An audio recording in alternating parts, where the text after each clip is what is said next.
Okay, let's start this episode with a question. What kind of conversations do you have, or at least those that you can remember you used to have at the dinner table? Let me guess. Your parents catching up with your activities, or maybe you guys talk about the morning show, or wait, maybe politics, and you discuss your preferred candidate and why they are better than the other. Or sometimes it could be things like how did you perform in math and English, and why you did not score a certain grade that you guys had agreed upon.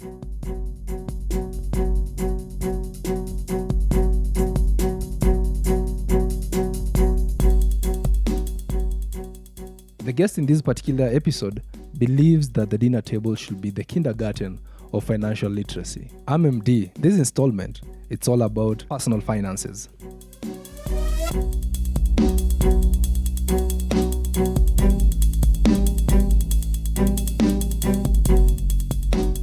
I grew up when I think bread was 15 bob, and right now it's at 50. I was actually shocked. I got back in the house and like, when did bread get to 55?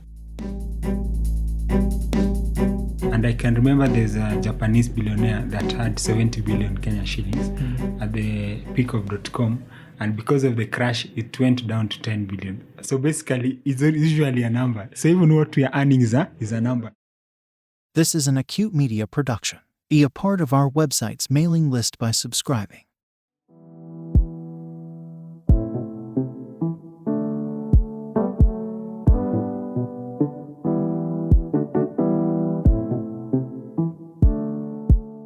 I'm joined by Robert Ochieng, the founder and CEO of Abojani Investment. Abojani is a personal finance management company that seeks to help individuals connect their personal finances to their life goals. So let's first of all start off by, you telling us what Abojani is. Okay, so basically, Abojani, so many people have asked me about it, and they think that is a Nigerian company or name. But it actually sounds like... It's quite simple how we came up with it. So Abojani is an acronym. So A stands for African, B bright, O stands for Oasis. Then Jani comes from Majani, which is green. So Abojani is basically brightness shown upon the desert that turns everything green. Wow. So the idea is you want to turn Africa to be successful, Africa to be independent. Is that the idea? Yes, and at the dinner table. At the dinner table. Yes. So what we are looking at is this family has maybe people who are working, they're earning some source of income. So they have their personal finances. And they also have goals. They want to build a new house, renovate the house. They want to buy a car. They want to buy a piece of land. They want to do business. What we are looking at is that what they need to help them with that. Currently, there's no connection. And we are in a situation whereby it is possible to work and even go to school as high as up to PhD level without ever learning about money. So because of that, we are like in a desert where there's no information, there's no knowledge. So we are coming in as Abojani and just saying, can you take a pause and see that this money that you're working for is basically because you are creating value from an employment point of view and also from a business point of view. And this money that you're working for can actually help you with these goals. So you need to give it more attention. Yeah, you need to give it more attention and make the connection. Because once you make the connection, then you become the driver of your personal finances and you'll be self-driven because now you'll know this is why I'm doing it. Rather than a stranger coming to tell you, I want to make you wealthy. This is what I want to do for you. With this, you can take your children to school. Probably you don't have children. So they'll be coming with their own assumptions. Yeah, but once you make that connection, then it becomes much easier. You mentioned something to do with the dinner table. That's where this conversation happens. Financial literacy as a concept has a lot of misconceptions, especially on who needs this information. Many people think it is for people with extensive wealth or high incomes, while others think it is only beneficial to finance students or accountants. And I want to give you an example of myself. So I never learned about money anywhere. The first time where I learned something to do with money was when we were learning payee. Yeah. Pay as you earn. and you realize like money is really critical, but these are conversations that people do not have. Why do you think that is the case, and how can we, change that? Yes, so I think we can't afford to be too hard on ourselves. So what happens with civilization is that men and women, they make the world work for them. Like last year, we had a problem with COVID. Then men and women came up with solutions. And we can say that compared to other pandemics, maybe it has been dealt better. You know, if you look back, we might find that the way you've dealt with it is very commendable. So it simply means that once you realize there's a problem now, you start looking for solutions. So maybe it's something that collectively we neglected, we forgot to look at. And then other statistics will be coming in. And take an example of retirement. If you look at the 401k in the US, the framework only came into being, I think, in 1970s or 80s. And maybe US is a very old civilization. So it is possible for a people to go even 100 years without solving simple problems like personal finances. But once you come to the realization, then you start providing solutions. Because already we can see the byproducts of not doing that is that statistically from the Retirement Benefits Authority, only about 17% of those who have achieved the retirement age can live off their pensions. So that just tells you that that is the impact of not looking at our finances keenly. And now more people have started realizing that the traditional retirement might not work. And you could now give yourself the freedom to question, how did people come up with this idea that you're supposed to retire in age 55, 65? Usually as a people, once you realize that there's a problem, you start providing solution. And we look at personal finance, which as Abojani, we look at in 3 pillars. So the 3 pillars, we start with the mindset. Personal finance is personal. It's like the hairstyle. You can't tell anyone what to do with their hairstyle. So personal finance is like that. But for those who are looking at it and they want to grow their family at the dinner table, we say the mindset is key. Just realizing that we need to make a connection with the money, and that small realization can change things for us. When you look at the way the value is exchanged, it has changed over time. So there's a time we used to have barter trade, maybe there are no currencies. Now you have currencies, and the financial systems have also been brought into being with the regulations. So again, we need to understand it because it really matters when it comes to money matters. There's a time we didn't have M-Pesa, now you have M-Pesa, it is regulated. We have bank accounts. So that's the financial system that most of us will end up in one way or the other, interact with the financial services industry. So yes, you could put your money under a pillow or a mattress, but if something happens, that's it. That's it. So for most people, I could say a good number of people, one way or the other, they'll need to interact with the financial services sector. Then things like CRB will come into being, the good and the bad. Things like all of a sudden you hear that you are listed on CRB, but maybe you didn't take any loan. It's just because of the way things are in that sector. Someone may probably go to your ID, took it and registered within a mobile number. You didn't do it, but it concerns you, and it can affect your reputation financially. So because of that, we now go to the skill set layer, where after having the mindset, you need to make the connection with the financial services industry, understand all the products and services that are out there, like insurance product, a bank account, money transfer. Diaspora people are always asking each other, how can I transfer money back to Kenya? So financial services industry, it matters. Retirement. So when you look at your goals, the skill set will now help you to say that if I need this, this is the company to go for. Or these are the companies to look at. There are 10, then I can do further due diligence and select one. And that's freedom that we take for granted. Because sometimes I see people complaining each and every day about one bank. So this bank is like this, like that, and we have 38 banks. So you wonder why you're not moving. If it didn't work for you, why don't you just move on with life? So that's how money works, is to also take advantage of that freedom. That the mindset, the money is yours. Now the skill set, this is how I understand the industry, and I know that there's freedom of choice. I'm gonna do my due diligence and go for what works for me. Then finally, a very important pillar to complete the 3 pillars is the tool set. So the tool set, where it comes in, you'll say that, yes, have the right mindset. I know that I need to save consistently above the inflation rate, or because of an emergency fund, or because I need to take my children to school X years from now. But it won't happen because you know that you should do it. It will happen because you've gone and opened the investment account, the circle account, and put in the money there consistently.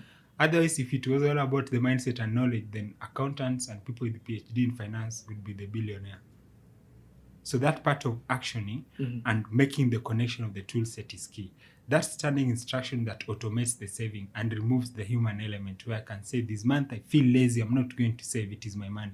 the standing instruction will say, okay, as you speak in your mind, I've already taken already the money. taken the Just money. go and take it back. I will say I can't go back and take it. It has gone. So the tool set is key. Yeah, and it's very important, especially people with a lot of information and knowledge in finance, to take a pause and be careful about the tool set. Because we could even be the best analysts or even news reporter, business news reporters on NTV, Bloomberg, CNN. But if you've not opened that investment account, whether it is CBK, CDS account, the account for investing in shares at the NSE, the SACCO account, money market account, if you've not opened, there's nothing that will happen. Yeah, so it's very, very important to realize that connection. And again, you can be someone who is disciplined. You can save well, but you don't know where to save best. Okay. And again, since you don't understand financial services industry and even what is realistic, now people will take advantage. People with more knowledge than you, they'll come and sell to you investment product and even scams. So you're a good saver, but zero skill set. So because of that, you usually find that people are shocked. Like once a scam has taken place, they'll come and say, wow, where did someone get 10 million? And then just dish it out like that. And you'd really wonder how someone with 10 million or even 50 would not know that if someone is promising you a return of 30% per month, probably that is way too high. Because currently, the best place to get guaranteed money, if you have a working business case, and they'll even come to knock at your doors, is banking sector. So banking sector, currently they are lending at an average of 12%. So let's take even 13%. Okay. And when the CEOs meet their targets, they get crazy bonuses. We've seen some of them earning as much as $2 million in bonuses. Yeah. So they are looking for those businesses with guaranteed and recurring income, which are very rare and few. So if those businesses cannot go to them and they come to you, then at least the least you can do is to know that you are taking more risk than the average person. And probably if you have that 10 million, instead of putting it all there, you can put 1 million and see how it goes. Yeah, so it's very, very important for us to make the connection between the mindset and skill set. Because skill set, in a way, it starts by protecting the wealth from being washed away. Because like I told you, the mindset is about being the driver. And if you're not the driver, what will happen? You're being driven by someone else. And this is your money that you worked for, that you've been on traffic for, that you built a team for. So you know how building a team is hard. Sometimes you have team issues, so you persevere all that making a lot of money, then you dish it out to the other person. And people know, they have a good idea of how much people in a certain demographic or even industry earn. And you'll find those scams, they're very, very strategic people. So they'll say, if people in this profession tend to earn a lot of money, what I'll do if I'm going to sell to them these scams or products, instead of stopping random people on Moi Avenue or Kenyatta Avenue, what I'm going to do, let me go to this place where this group of people have lunch and start smiling with one of them, sell to them this product, then they'll sell to others. So those people that are strategic and they've read books on psychology, they know way too much than the average person. So for us, we are helpless and we need to be very careful, because as we sit here, there are plans that they're coming up with and they're going to find some of us. So because of that knowledge is key, where you can just say, okay, if it's above 15% and someone is saying it's guaranteed, or 20, whatever threshold for you, I'm just going to assume I've not heard anything about that. Yeah, so that is important that we filter. Because if you are the driver, you are the one making decision. If you are not, then it is the other person. So it could be relatives who are coming and saying that, since you work for a bank, there's no you can tell me you don't have any money. Give me 5,000.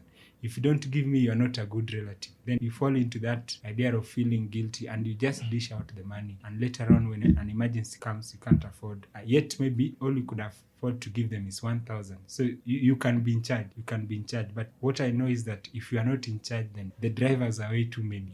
Yeah. The driving license for controlling other people's money, it is free. Way too high. It is free, yeah. And that brings to the question. I know you've mentioned this when you spoke about, if someone is promising you an interest that is higher than what the banks are currently offering or asking for when maybe they're giving out loans, they need to be a bit careful. But then these things are becoming, like you said, they're changing. Yes. And nowadays we have all these pyramid schemes that are coming up every other day, and we also have these what we call bubbles that are about to burst. The fancy words that make people want to go and invest. Just earlier on, when you talked about the 3 pillars, you mentioned skill set and how Abojani looks at it when it comes to financial management. With these, what are those skills or tips that you would point out when it comes to making the right decisions? So I would always say that, first of all, if we can just expand personal finance and look at it as an empire, it should really help us to stay guarded. Okay.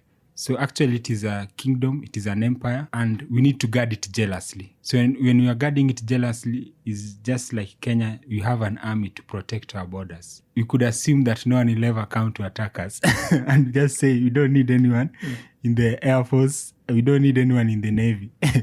Then as we are busy sleeping, all of a sudden someone comes to attack us. So the first thing is to look at your personal finances as the resources that will help you to live the life that you desire. Because of that, you have that duty to protect it. And now from there, you'll come up with the kind of risk that you can take. You can come up with things that make sense, the frameworks for doing due diligence. Because like if someone comes to you and they tell you that they're a fund manager, stuff like that, the first place to go is in the CMA website. Yeah. CMA is Capital Market Authority. Yes, Capital Markets Authority. If they come to you and they say that they're a bank, is CBK, I'm sure that if you are to approach 1 million people here in Kenya today and tell them that you're a bank, some of them could just give you the money without going to the CBK website. Yeah. So, and that tells as individuals, we're already disadvantaged because not all of us will have this knowledge or information. So we just need to know enough to help us with our life and look at things that are reasonable. So the bank lending rate currently is 12%, and they're always looking for businesses and individuals to lend to. People with guaranteed cash flow will tell you how the banks knock at their doors. So they can even bring to you a form to take unsecured loan if you are salaried. So because of that, I would say that is a reasonable benchmark to look at. Okay. You can still go for investments that promise beyond this if they are regulated, but the whole idea is to look at your kingdom and know that I'm taking too much risk, and if that is the case, maybe I can afford to do only 5 or 10% rather than putting everything, because some of these investments that have not worked out, you'll find that people are putting the whole money that they've made in their life from retirement. So that happens. So things that are reasonable would be things like money market, treasury bonds. The risk is relatively low from a historical point of view because no one knows about the future. But that is how you start, by being defensive. So you protect the dreams that you have as a family. The children that you want to take to school, isn't that a dream that is more superior than losing money to someone else? So because of that, you'll always have to think twice and do your due diligence. Know the sources of information that are accurate. And even from those sources, just know that even the regulator, they don't sit with these companies that they regulate on a day-to-day basis. So that due diligence should be an ongoing process because even good companies can change. And it's just good to learn that once you play defensive, look at the interest, whether it is reasonable, and just seeing even the way some companies carry out themselves. Because again, there's a lot of freedom in this country, and anyone can do what they feel right. But if you find that a company, they don't even know what your goals are, but all they're telling is that we give returns of up to 15 or 20%, just be a little bit careful. From a logical point of view, you'll find these boring companies that have been there for quite some time. Rarely would you find them hawking interest rates and returns. That in a WhatsApp group, a stranger just comes, then they throw links, join this group, we are going to make you rich, wealthy, because wealth is personal. Yeah, you have different definitions of it. And the bare minimum, something that you look at national levels, if you can get some food to eat, a house to live in, and have a retirement package, we can assume that that's a shared need in the country. Then now, how much people need is different. So no third party can assume that it's their job to make us wealthy, because it is a very personal journey. And when you look at personal finance has got different segments. Like you have the national or public finance. If you're the president, it will be your business. And if you run a company like Safaricom or KCB, that is private sector or corporate finance. If you run an NGO, again, the funders will want you to create a sustainable outfit. But now at personal finance, you are the business. And that's why now when you look at your business, the key thing is the foundation first. How can I protect this kingdom from collapsing? And protecting it from collapsing is making connection with the goals and ensuring that now what you can do is that you are going to chart out your path and journey. So you can say that, for example, if I decide that my journey is first to learn about the investment, in the next 3 months, I'm going not to make any investment. I'm learning. So even if someone comes tomorrow, you tell them, okay, just hold that thought. I'm not ready now. I'm not interested. Then after month 3, you'll say, since I'm just starting, let me start with this investment, this kind of investments. So you're able to just express yourself with the freedom that you have without other third party coming to interfere with you. So that is key. And when you ask intelligent questions to scammers, they'll always know that this is the wrong person and they'll run to someone else, because you'll ask them, okay, actually, if you challenge them and tell them, you know, I work for a bank and I can actually give you a loan at 12% if you have guaranteed. So why are you dishing out another 6% to me and giving me 18? They'll just run away. They'll know that this instance is not the one that I'm looking for. Let me go and find someone else. So you have to protect yourself and just know that there's a lot going on out there. But wealth is boring. Usually tell people that finance is not romance, because nothing really changes in the long run. Because if you look at someone who was maybe saving consistently in a circle, just 10,000 Kenya shillings per month, in a year that will be 120. Yeah. 10 years down the line, maybe it is 1.2. If you had interest, maybe 1.5 or so. It could even have doubled. So what happens is that is generally how wealth is created, even from a company point of view. When you look at the story of Equity, it's just that every day there's something they're doing. Safaricom, the same thing. People who have built companies. So it's about being consistent. But along the line, so many things have come up. Maybe there was a post-election violence in the year 2007. There's a time the dollar was exchanging at a certain rate. So many things in the short term have happened. Yeah, so maybe there are no counties when Safaricom came into being. Now there are counties. You see, so it's easy to be distracted by these shiny things in the short term. And I know now you are going to have a lot of apps, people who are coming at the tool set layer. So they don't care whether they have the skill set or the mindset, but they're saying, we are selling you this tool. This is what you should do. Don't go to any company that gives you physical forms. Just come online. We are the best, you know. Yeah. So if you look at it, it's easy for us to be distracted. And that's why I will still go back to protecting that empire. Yeah. And the creative ideas that you can come with. So I'm a big fan of things to do with arts. Yeah, because my background is technology, and it is just a tool to help us live our life. So we shouldn't really let technology take over and consume our minds, because we'll stop thinking, and that is dangerous. So when you look at arts, you can say, okay, by default, I've worked for the past 10 years or 15 years, and every month I always have a project. Can I have 3 months where I'm not doing anything to do that project? I'm just saving consistently, because that's a fundamental weakness in our current configuration. So you start working, maybe it's a tank of water for the parents. After that, you build them a house. After that, you build yours. After that is a car. So always...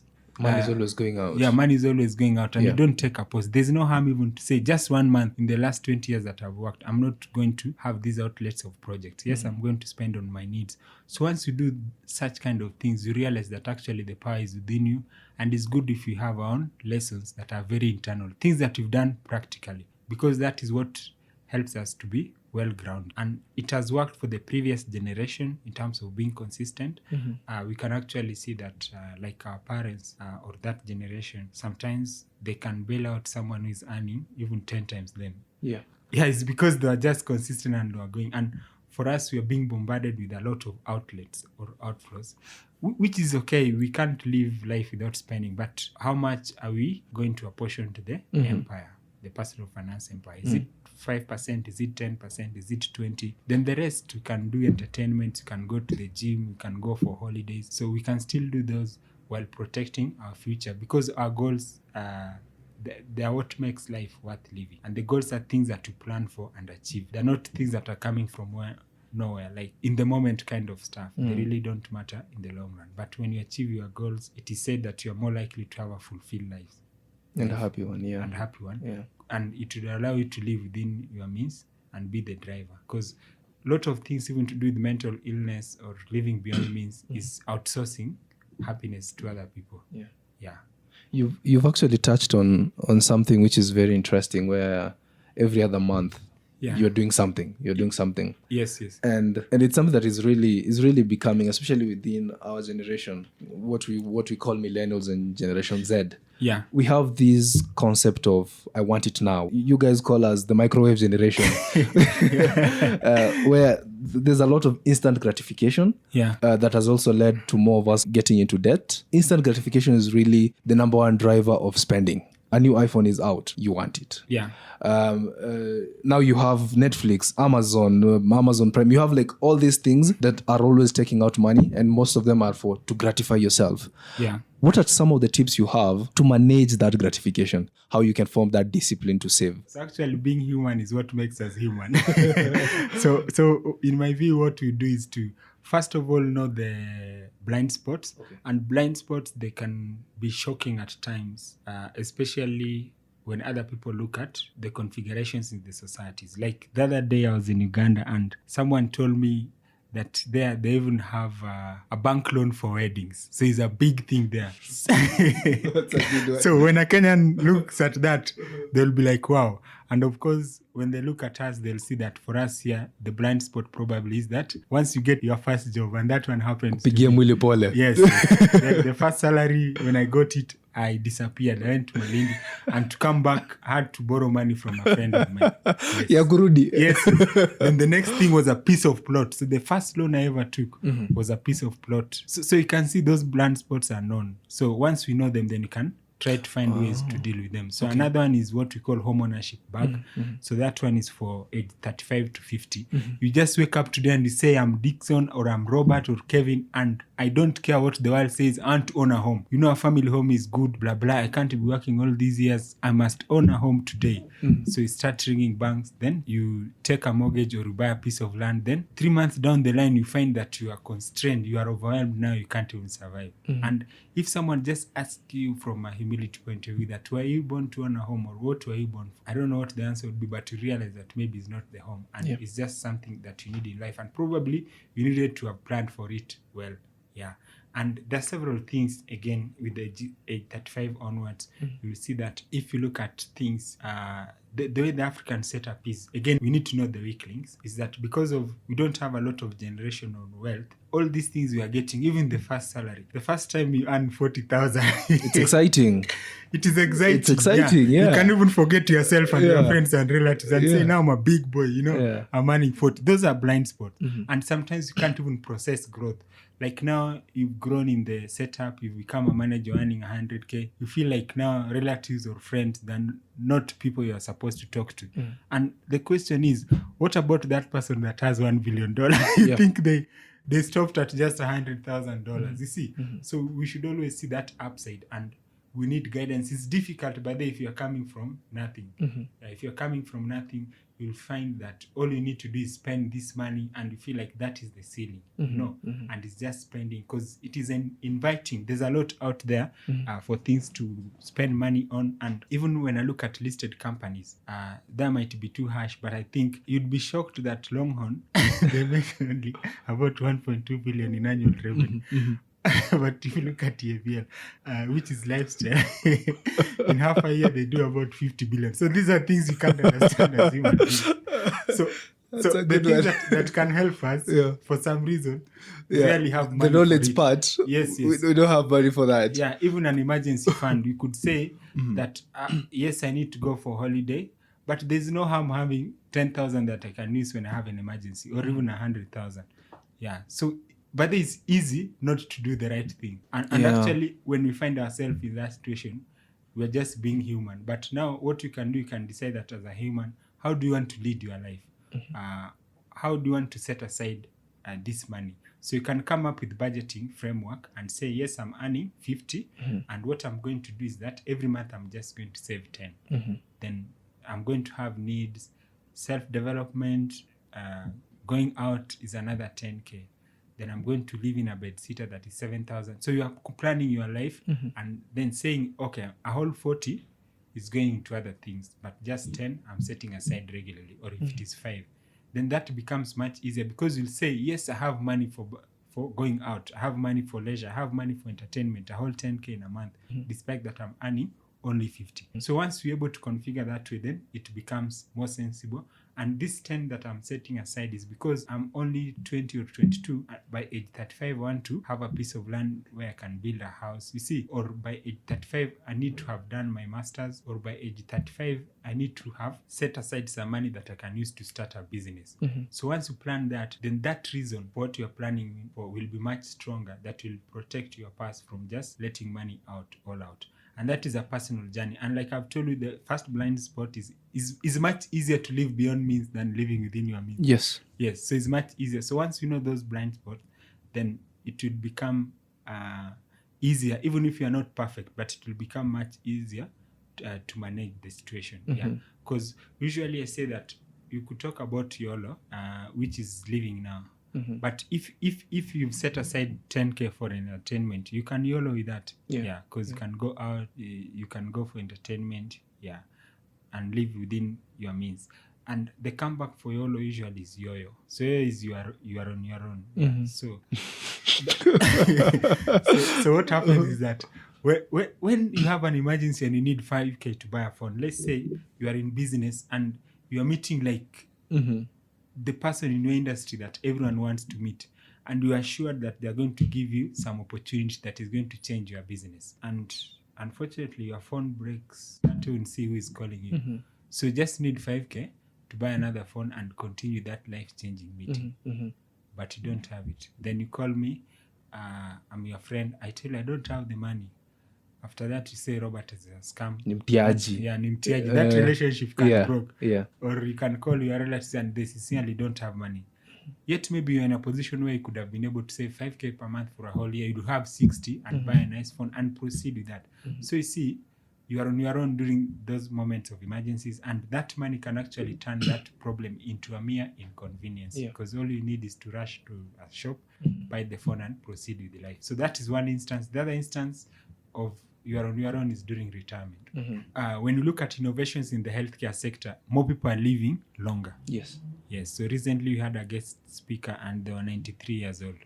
So I don't know what happens at that time with your YOLOing, whether YOLO will take care of you in age 70. No one is guaranteed. Maybe you won't have kids or family members, you'll just be on your own. And you know, in our African society, it's not like those other countries where people are YOLOing, but if they're a certain age, they're homes for all people to take care of them. Here we don't have. And it's just good that, what if I'll be here until age 60 or 70? And you know, retirement is a big issue. So what the whole idea is to create baskets of life.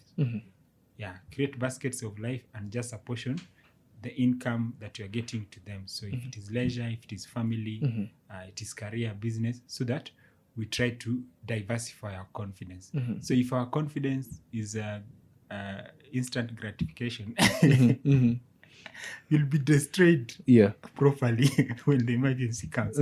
You see, so to diversify confidence is to protect that kingdom. It's just that we don't know what is going to happen tomorrow. So let's take a chance. Let's say that today is Saturday. Probably tomorrow we think it could be Sunday. We are not too sure. We're not sure. But if you're still going to be there on Sunday, then we need something. So I think once we plan that way, and the beauty with the current generation is, again, they have more investment opportunities. And they even have opportunities to express themselves in terms of investing. You don't need to be at Safaricom, but you can invest in it and be part of that growth. So there are more investment opportunities for us compared to the previous generation. But what we need to know about wealth is you have to create a rhythm, which I think even young people, they've created wealth in terms of their career. You've gone probably to school for 16 years. It's something you've done consistently, and out of it now, we'll come to you and say, as Safaricom, we think you're the right guy to help us with this. You are solving a big problem for a big companies because you've done something consistently and it has an outcome. So the same goes with wealth. So it's usually just a journey. So people tell you, believe you me, 5 years is a very short period of time.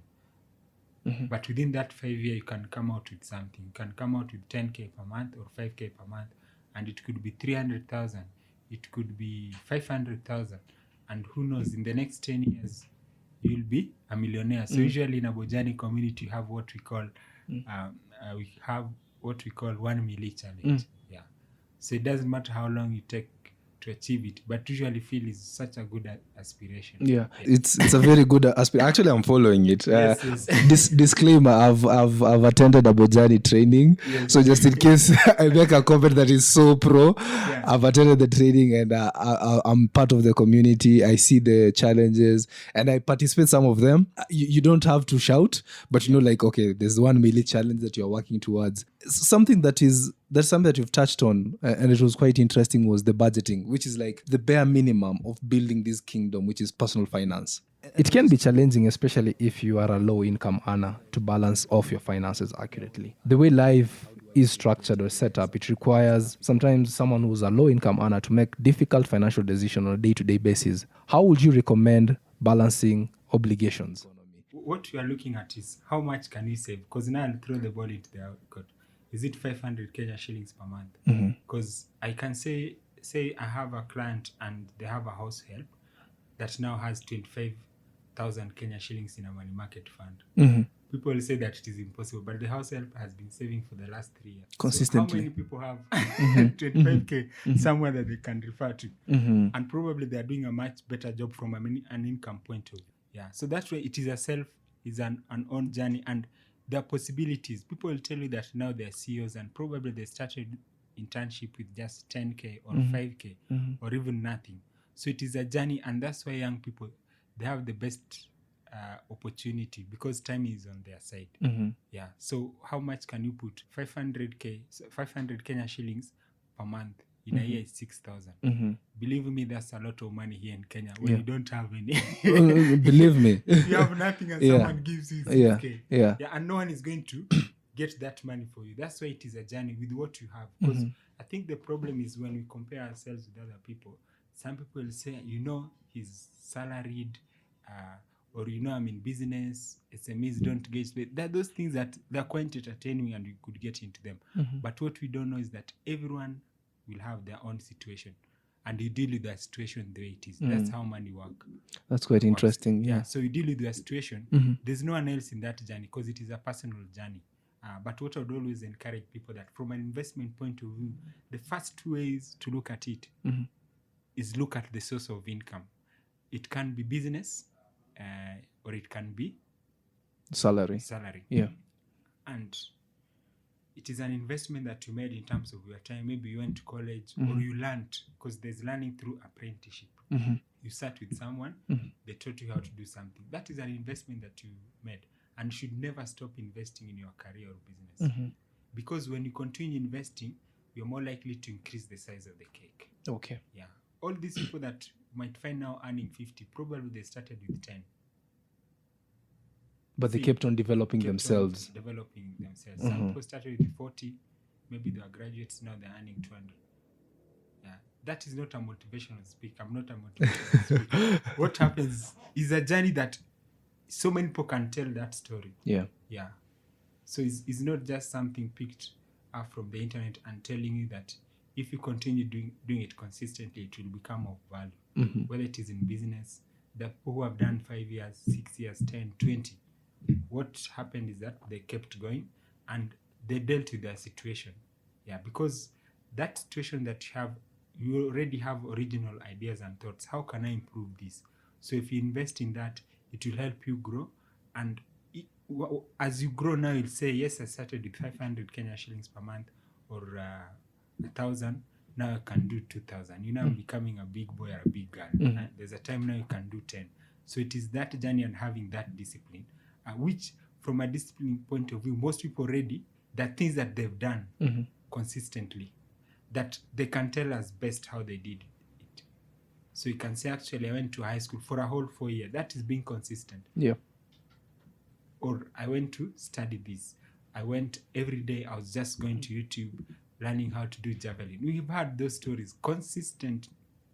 They're all consistent. So money also works that way. And it works to the advantage of someone who is consistent, someone who is young, because the upside potential is huge. Some of the old people who are 50 or 40 years, they might never have the kind of second chances that young people have. So it's very, very important for us to look at our situation, start with what we have, and look at growing that consistently. And I would say if you can start with saving above the inflation rate, which currently is 5.3, then whatever you save is good enough. So it could just be 5% of your net income.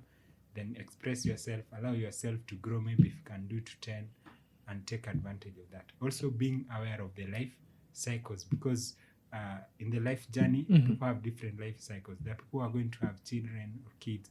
So you are going to have more needs even in future. So there's that time that can take advantage of the possibilities and make even more. A company that is a family, that is expecting a child, their needs are totally different. Yeah.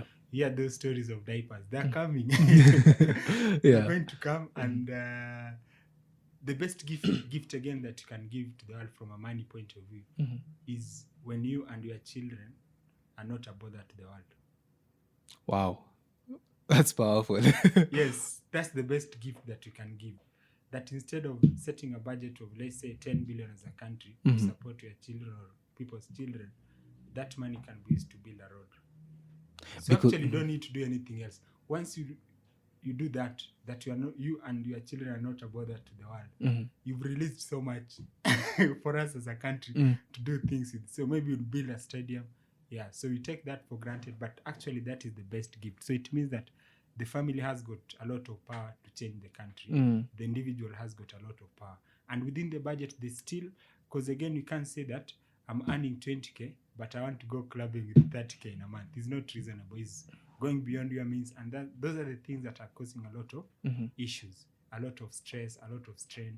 And going back to blind spots, we should know that everything has got a disadvantage.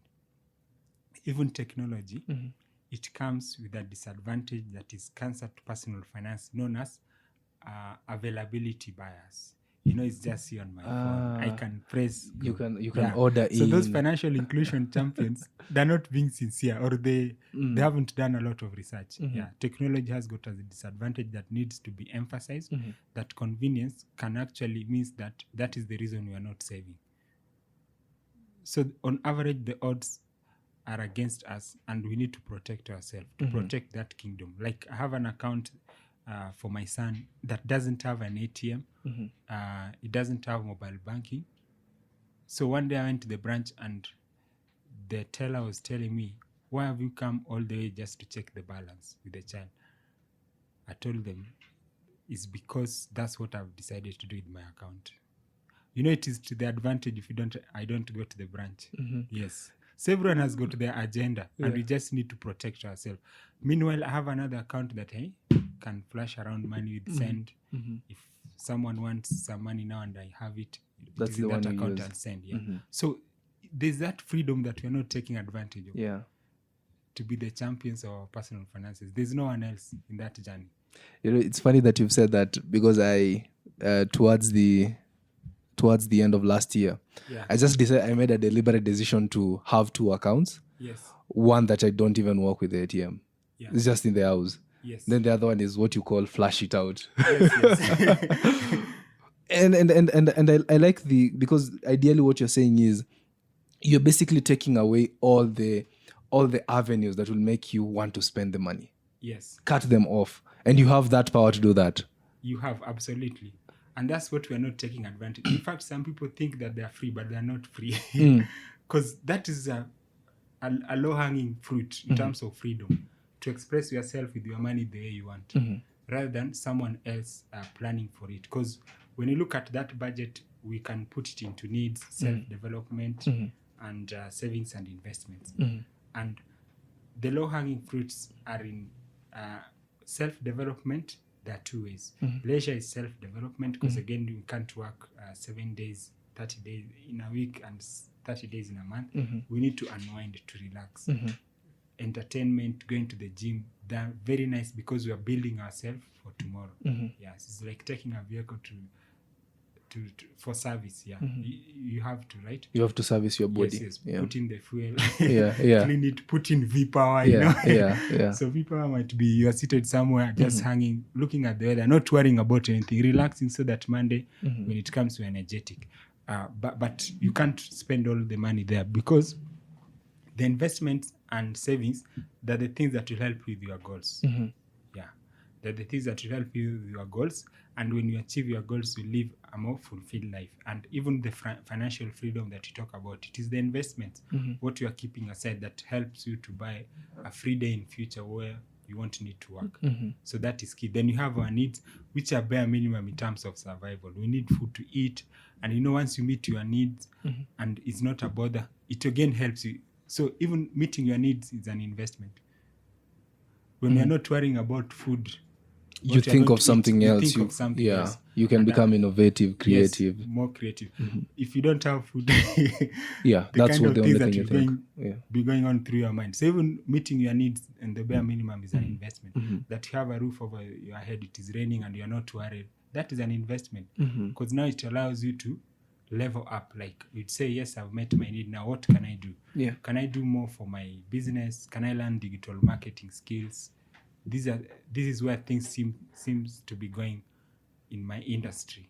I'm selling stuff at Nyamakima, but there's Instagram. You see? So you are developing yourself and helping yourself to be able to be more valuable in your industry, that if people are talking about something, you'll be in their mind. It's because you made an investment in your career or business. Yeah, and it speaks for you. So that's why we need to see money as a tool that can help us to get the best out of our life. And at an individual level, economy is not about the debt that Kenya has or the dollar exchange rate. It is getting the best out of life. That's the definition of economy. Because I see the economist, I need to consult the VC of Nairobi to tell us what kind of economy they teach people about there. Because I see people are just saying, which is still okay, but they're just saying, Kenyan debt is going to burst. They call that economy. We can say it, but there are other things to say about the economy. For example, you can say that this year is an election year, but you don't have elections in Uganda and Tanzania.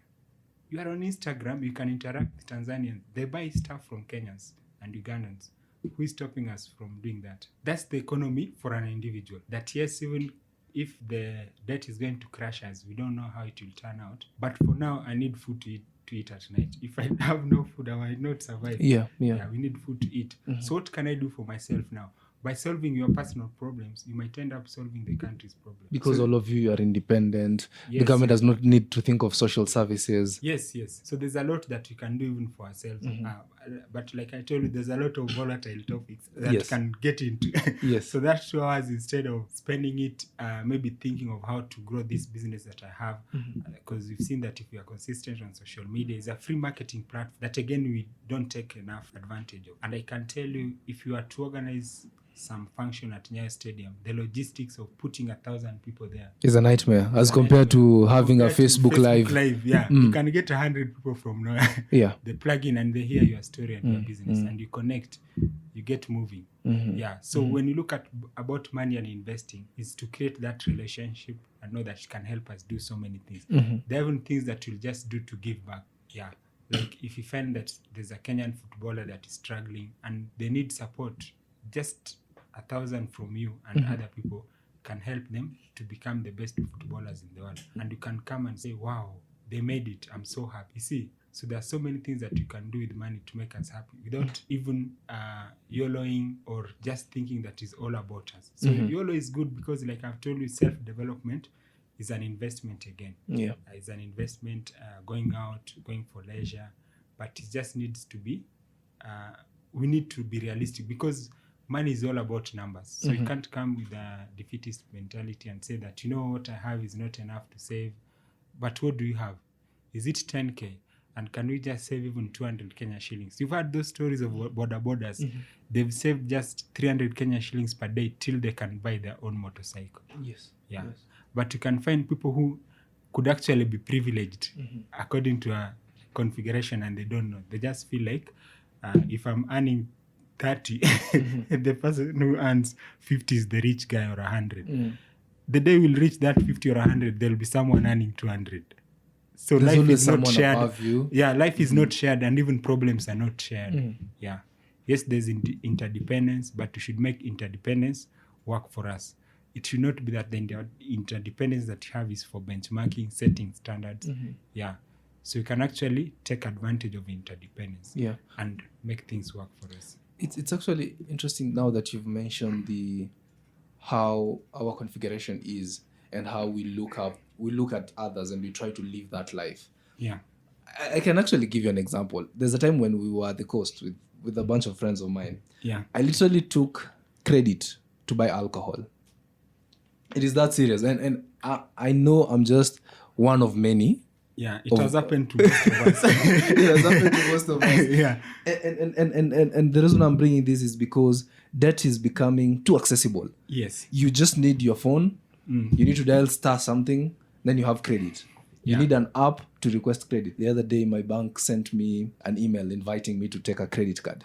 Yeah. Like, it's that accessible. Like, they even invite you to take credit. Okay, first of all, let's define what debt and credit.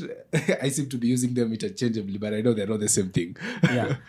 So I think what we look at when you look at personal finance as a value chain, what we encourage people to look at it, the way we encourage people to look at it is to look at it as a value chain of 12 items. And that becomes much broader and it is more realistic. And it will tell you why even the billionaires will still have personal finance problem. Because people think that it is all about money.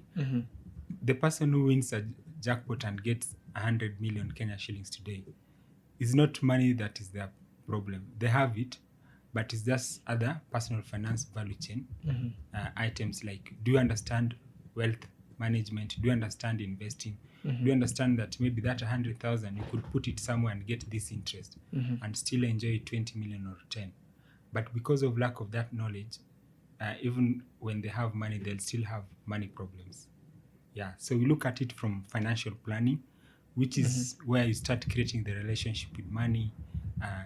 You are saying, this is how I'm configured. Maybe I'm salaried, I'm an entrepreneur. This is how I earn money. These are the inflows and these are the outflows. And this is how I'm going to plan my life. Yeah, then after you've done that, you have to make a connection with why you need to save and invest. It could be because of inflation, emergency fund, personal goals. We have different ways of looking at money, but they're different.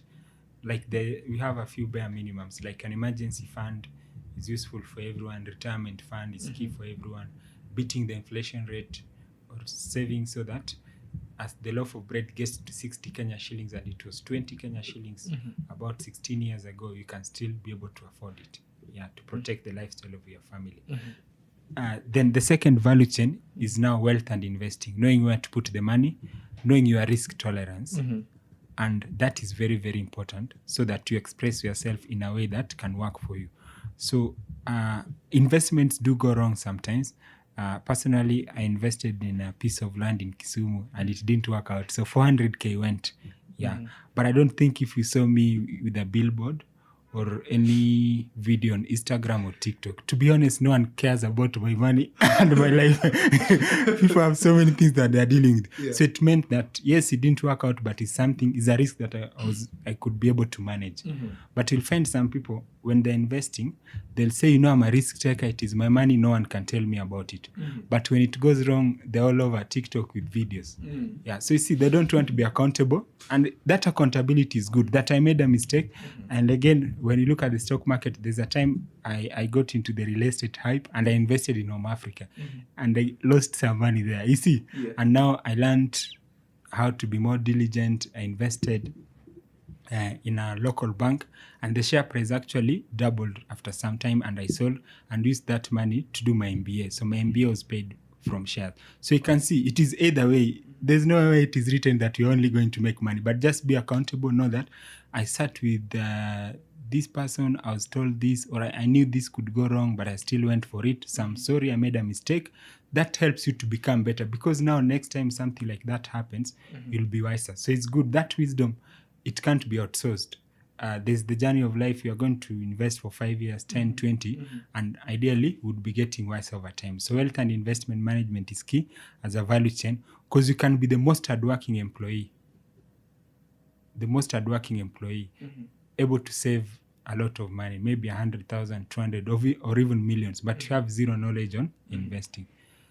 That hard work won't make sense, because it's what you keep aside that matters. So wealth is key, and knowing how to manage it, knowing how to manage and protect what you have is key, knowing the interest rate, inflation. Then after that, layer 3 is risk management using insurance.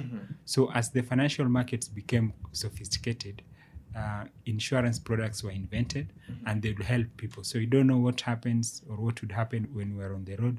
Because of that, we need insurance for our cars. And if we're entrepreneurs, probably we need inpatient insurance. We know how things can get tough here in Kenya for us. We have practical case studies in our ecosystem. So because of that, that inpatient insurance usually is key, because what happens with the personal finance value chain is that you can work hard as an entrepreneur or an employee, but something is going to happen that is going to eat out all the savings that you have because you don't have an insurance product. So that's how now we look at them as value chain. Then debt management, that is key. Debt can bring the personal finance empire down. You can be disciplined for 39 years. Then in 1 second, you start getting into debt. just 2 minutes or 10 minutes, it wipe out all the hard work that you've done. So that's why you need to know that debt basically, it is also an innovation in the financial services sector that you can borrow your future and use it now. Yes. The days that you're going to work tomorrow, you can borrow them now, but it is something that you don't have. So because of that, usually the first thing is to avoid debt if you can. And if you are to get into debt, respect some ratios. So you have what we call the rule of 28%, which says of even 25%, or debt to income ratio is the best way to look at it. So debt to income ratio is simple. If you are earning 20,000 Kenya shillings per month, try to ensure that not more than 4,000 per month is being used to pay loans. So take the total loan repayments that you have in a month. If it is 4,000 over 20,000, that is 25%. Try to ensure it doesn't go beyond 25%. Because again, research shows that when people are living beyond their means, it is that they're using so much to pay debt. Yes. So once it gets to 30%, 40%, you are more likely to have personal finance issues than someone who is not paying any debt or is using less than 25% of their income to pay loan installments. So that is key. So that element of avoiding debt is to just look at your budget and say that these are the things that I need, these are my goals, and these are the things I'm doing for self-development, and what I can afford now is 3K per month for entertainment, or 1K, and move with that. So if we go into the future and start spending 5K that you don't have, then we're likely to have debt issues. And like I told you, to protect this personal finance empire, we have to guard it generously, because once you get into debt, you might not afford insurance, you might not afford to invest, you might not afford to plan, and you might not afford to have money for retirement. So it is going to cause a lot of havoc and lead to a lot of unhappiness. So the fourth value chain is retirement. Just knowing that when we're able to work, we have what is known as human capital, which is high, but later on it becomes lower. So we need a new type of capital known as financial capital to take care of us. So that is like a silent life partner. So all we need in retirement is cash flows, and mostly it is from financial assets. Whether you have a house that gives you rent per month, whether you have some money in treasury bills and bonds, whether you had a pension and you are going to get cash flow, that's all that you need, nothing else. The mind is not even that complicated to think of so many things. You can't run with the young people in town who are hawking. You won't be able to make it. Your human capital is low. So that is a connection that we need to make, and those are some of the reasons to save. Then after that, you have home ownership. So that again is a blind spot, and it's something that you need to look at. So are you going to rent? Are you going to own a home at some point in time? How are you going to do it? So there's no way it is written that you just go straight into a mortgage or buying a piece of land. Look at the options of home ownership and look at the one that works best for you. So usually when I see those arguments, mortgages are like this, you should do this and that, we don't share needs or problems or how we are going to solve them. We have options and we have freedom to choose what works best for us. So you might find that actually that you could buy a piece of land and build. These days there are even companies that can build for you, professional companies. And you can also buy a home. If you started early and you're able to raise a down payment, you can even go to bank and get an unsecured loan and top up with your down payment and buy a house that you'll own without it being shared with anyone. So there are different ways of doing these things, and it's very, very important that you look at what is unique to us and that would allow us to work. Because that's a very big blind spot. And the other thing that we need to do is, as much as we're learning these financial markets, whether it is shared, let's also try to get the origin and history. Because when you look at the idea of a mortgage, it is based on a household income. But for us, we are applying it differently here in Kenya, whereby the household might have two people, but only one person is being choked with payment. That's why it is a big problem for us. So house affordability is based on a total household income. And the economies that are doing well in terms of mortgage and even credit score is shared. If you mess up with credit score as one family member, it could affect others. Because of that, people are more careful, and consolidated income, it is underrated. Consolidated income creates a level of excess, and that family is able to do more. So it's just good to know that I'm getting into this. Maybe it won't work best for our situation, and because of that, these are the mitigating measures that are put in place. Rather than just going in first, then when things have gone wrong, then we say, mortgages, banks are bad, they're like this and that. Look at all the possibilities. even some can be realistic, like just the fact that not so many people are able to keep their jobs for a very long time these days. I just saw in the news that KPLC is going to retrench people. Those are things that were unheard of. So probably people are able to take mortgages because people are working longer. Situations of retrenchments were lower as compared to now. Because I can tell you about the banking sector. Around 2016, 2015, banks were employing 36,000 people. Ideally, since they're making more profit, you'd expect them to be employing more people. But now they're employing 3,000 less people, about 33,000. So that already shows you that these permanent and pensionable jobs, which would work best for mortgages, now they're rare. So it just means that we have to look at the other possibilities and see what would work best for us. So home ownership is key, and it is a blind spot, but it's also a good thing for a family if they can find a way for it to work for them. So that's a value chain. We have finance for kids. So, that is also a big issue, since most of us, we didn't learn about money when we were young. I would find a situation whereby maybe people in our generation that they like retirement package of their parents. So to avoid that, it means we need to start taking our children through money, tell them how we earn, even introduce them to our businesses. Because again, in an ecosystem, for capital to be sustainable, we need more people creating generational wealth, or companies having handshakes. Like you can say, these are the generation of companies that have done well, whether they are KCB or equities. Now we need the next generation of companies. That's how now an ecosystem grows. You'll find more companies that are more than 20 years old, 50, and because they're resilient, they're able to support and sustain an economy. So it can't just be that what Robert started will come and go with him. So the next generation of Robert starting again from scratch, that strains the economy. So it's important that you take children through money. Finance for couples is also key. It can be a big problem. And these are two people from different backgrounds. So they just need to have a working formula for them. And it is difficult because marriage or relationships are very personal, but just being deliberate and aware about it can lead to people start finding solutions for it. So take a case whereby a family has said that in their retirement they need X amount of money. So maybe they have 18 years to work. Then you can say, the lady, this is your basket. Grow your savings and investment to X amount. The guy this. Then we consolidate them and you'll have a good retirement package. Someone who starts now and maybe at 32, by the time they are 50, they'll be a very rich family. Rather than living as if there are no plans, then at age 40 or 45, you start fighting. The way things are going, I don't know what you'll do about retirement. So you see, we need to really learn and create that intimacy with the money too. Then we have estate administration and succession planning.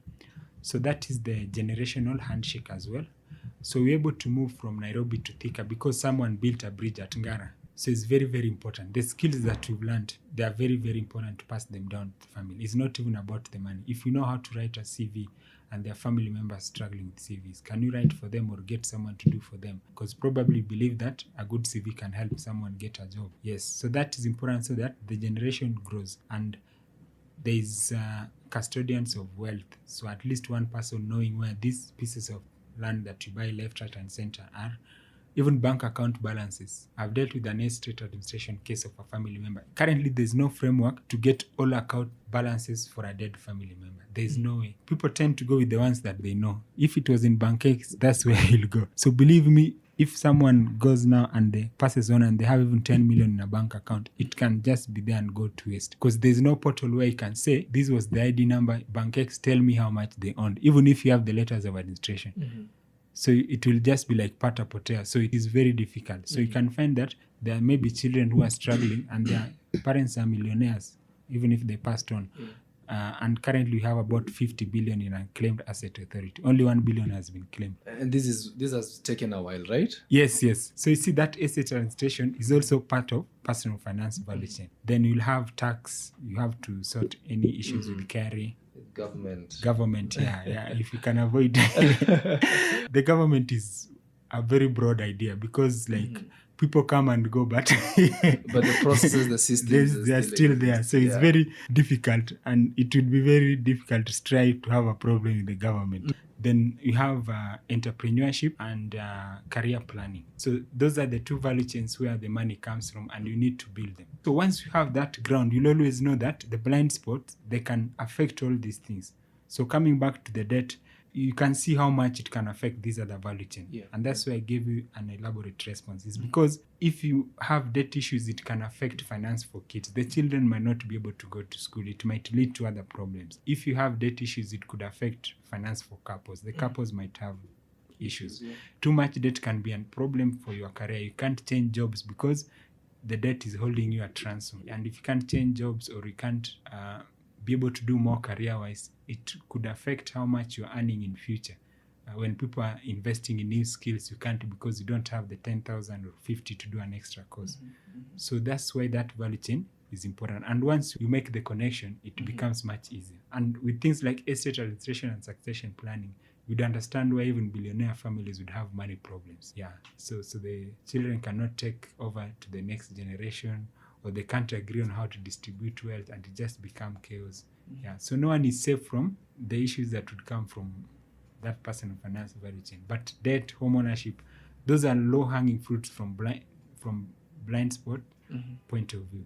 And even from an estate administration point of view, you can say as a family, this is the bare minimum that we've set as a wealth, that we can try as much as possible never to go below this amount of money. So that probably will prevent the dad or the mom from using all the family wealth to vie for political positions now in 2022, which will happen again next year. I'm sure there'll be articles on alichukua savings zote. Yes, alichukua savings zote ameangusha familia.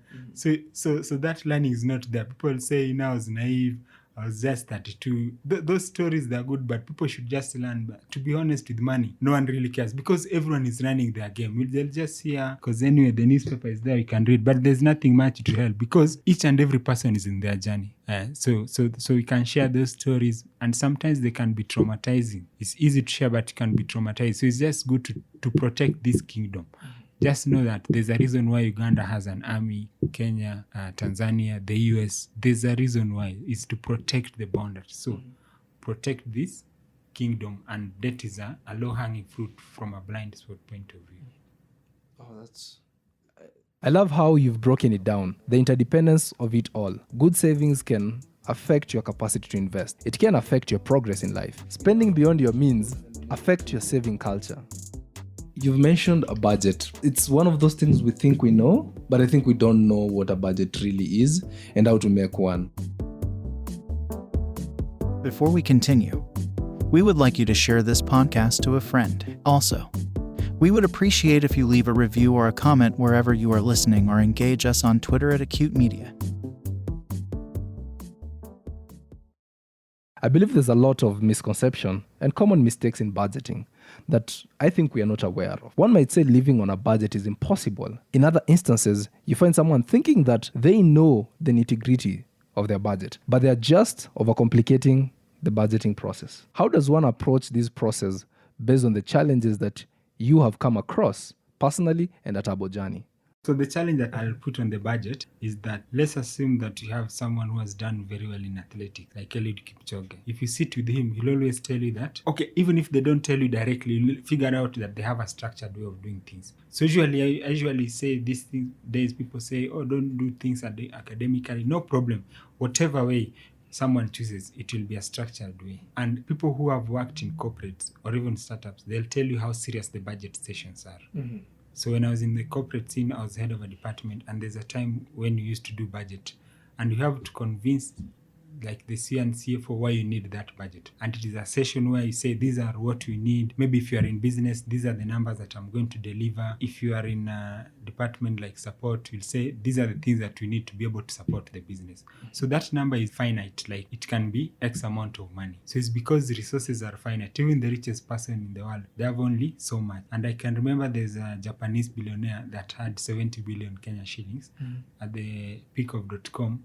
And because of the crash, it went down to 10 billion. So basically, it's usually a number. So even what we are earning is a number. Yeah. So we have to work with that mentality and know that being structured really helps, because it can allow you to plan. Things won't be perfect because, again, budget is a journey. You have to be flexible here and there. Mm-hmm. But just making that connection that personal finance is about numbers. Mm-hmm. At the end of the day, and we can borrow from corporates, how they plan. They'll share with you their strategic plan, saying, for example, you are going to Ethiopia and the next year you are going to spend so much. So there's always a number tagged to each goal and everything that they're going to do. So that's now where we need to start, then make a connection so that when we're doing the budget, it don't feel like it is a punishment or someone is trying to take anything from us. It's because it actually helps us to become better and manage our money.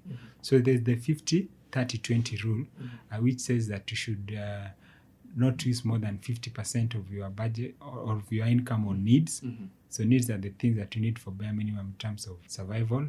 Then 30% goes to self-development. So self-development is about body, mind, and soul. So if you are doing something for your parents, that's under body, mind, and soul. If you are going to the gym, that is under body, mind, and soul. If you want to do an extra course, you are building yourself for tomorrow, that's under body, mind, and soul. If you are religious and pays tithe, that is under body, mind, and soul. Yes, so you can decide that out of that 30%, 20% will be yours, then 10% is for other people. And that will now allow you to set personal finance boundaries. You'll say, okay, this month, you know that you had this much, but you've given it all out. So you'll just tell the person, can you just wait until the third week of March? Currently, I have nothing. And you won't feel guilty because you actually planned for other people. A whole 10%. A whole 10% means that 3 days in a month, you're just going to work for other people, which is a good gift. You've really done a lot. So it's important to make those connections. And now 20% goes to saving and investment. So saving and investments would help us to create a level of abundance, be able to save for down payment of buying a home, a car, retirement also, things like that. So it's very, very important that when we make that connection, you know that is the best use of our resources. And we are building so that we can be able to enjoy in the future. And even apart from that, when you talk of this generational wealth that we want to create, because when you say that people are not funding startups, who are those who are supposed to fund startups and not me and you? Who are we? Thinking that there are some imaginary people out there. And that thing can start at the family level. Whatever excess that you have can be out there because you have what we call family offices, whereby these days we have what we call crowdsourcing platform. You can contribute as little just as 10,000 and be part of that investment in a company. So once you make those connections, then it becomes easier. Because imagine if everyone just says that all their money is theirs, until the day they log off from the world. So how will the world be? The bank accounts will be running to zero once in a while. But it's because people are able to keep and sustain that. Even people who have children, the children need to start with something. And research shows that a child whose parents have something, they're more likely to go to good schools. And they're more likely to be entrepreneurs. Because there's that level of abundance, there's a little bit of excess. 50% is for the basic needs. You have your house, you have your rent, you have your food, you have your clothing. That is taken care of. Then if you go to the 30%, I want to confess this, like the moment you realize that you're setting aside 2K is for a friend of yours who calls you and they say, hey, Niko Pabaya, help me with this. Then if you have that 2K, you give it away. And once it's over, the next person who comes, you're like, no, this month, ngoja next month maybe. You get that level. And I think like a friend of mine told me that he actually plans it and puts it in Mshwari.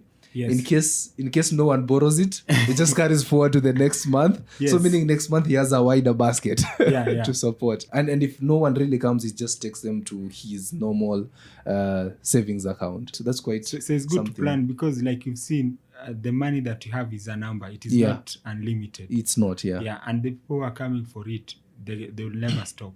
But they can listen because no is a complete sentence. And no one knows whether you have money or not. So again, it's just to have that discipline and say that I've set aside a whole 10% to be able to give to other people, whether they are family members, which I would believe is doing well because not everyone does that. So if you've done that, I think you'll be among the 1% of the people in the world, which is something great.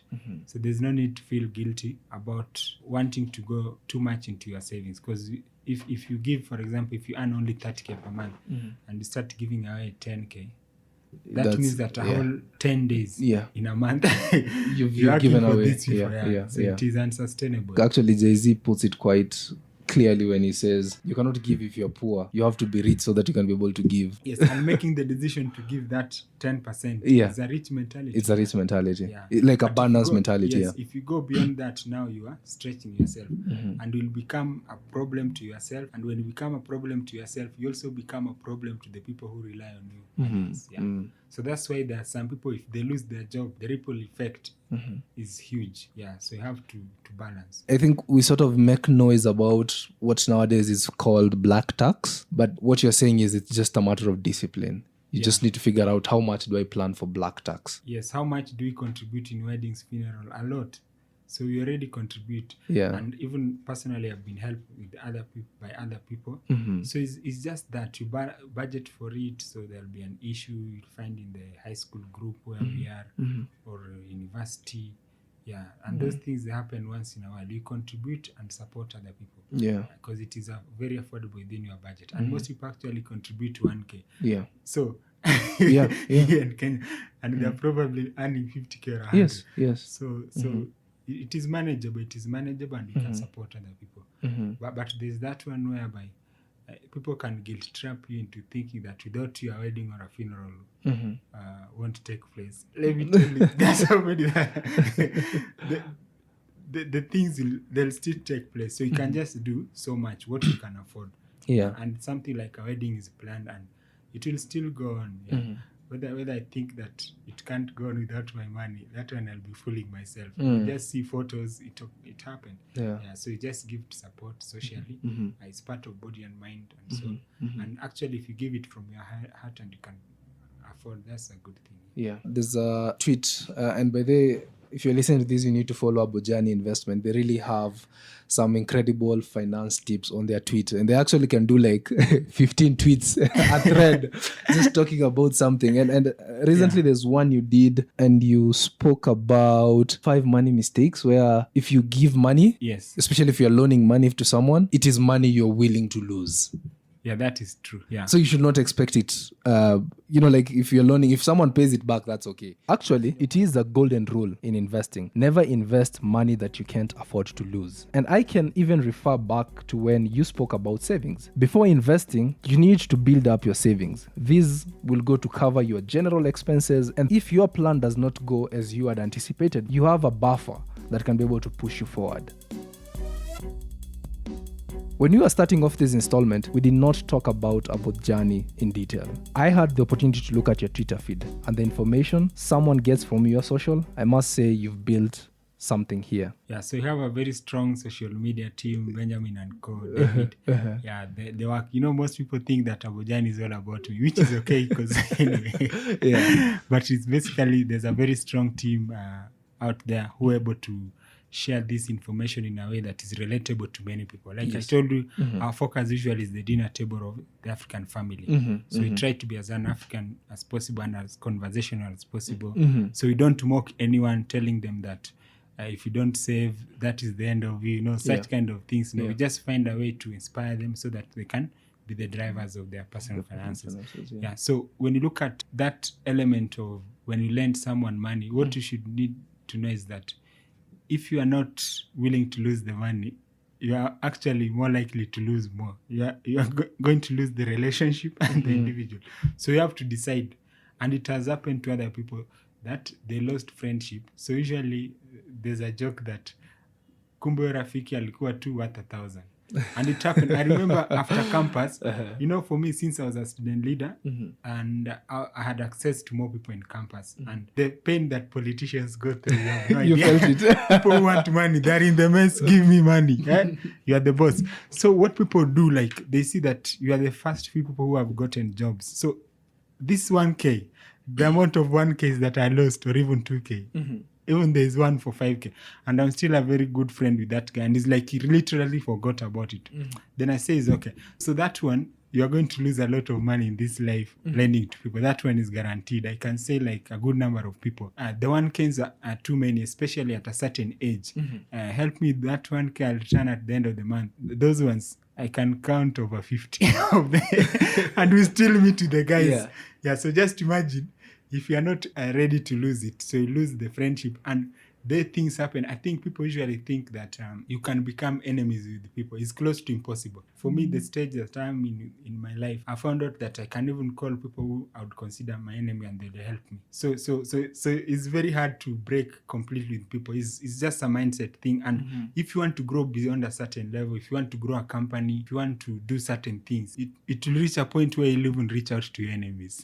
So you really need to be careful about breaking relationships unless it is initiated from the other end. But if you can avoid, you can just say, yes, this person aliniosha 10k ama 5k, but still kuna kitu nahitaji kutoka kwake.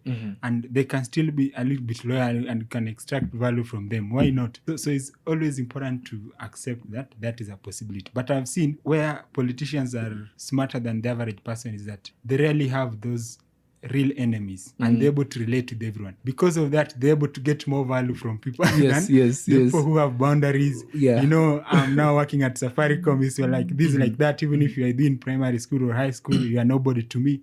These people can really help you with so many things. Like for me, I've seen that even strangers, people can really help you with so much. So if money is what is going to make you not talk to people, just you better not give it out. Yeah, and I'm of the opinion that yes, there's an element of being careful so that you're not taken advantage of, but also having extreme views of cutting off friendship a lot.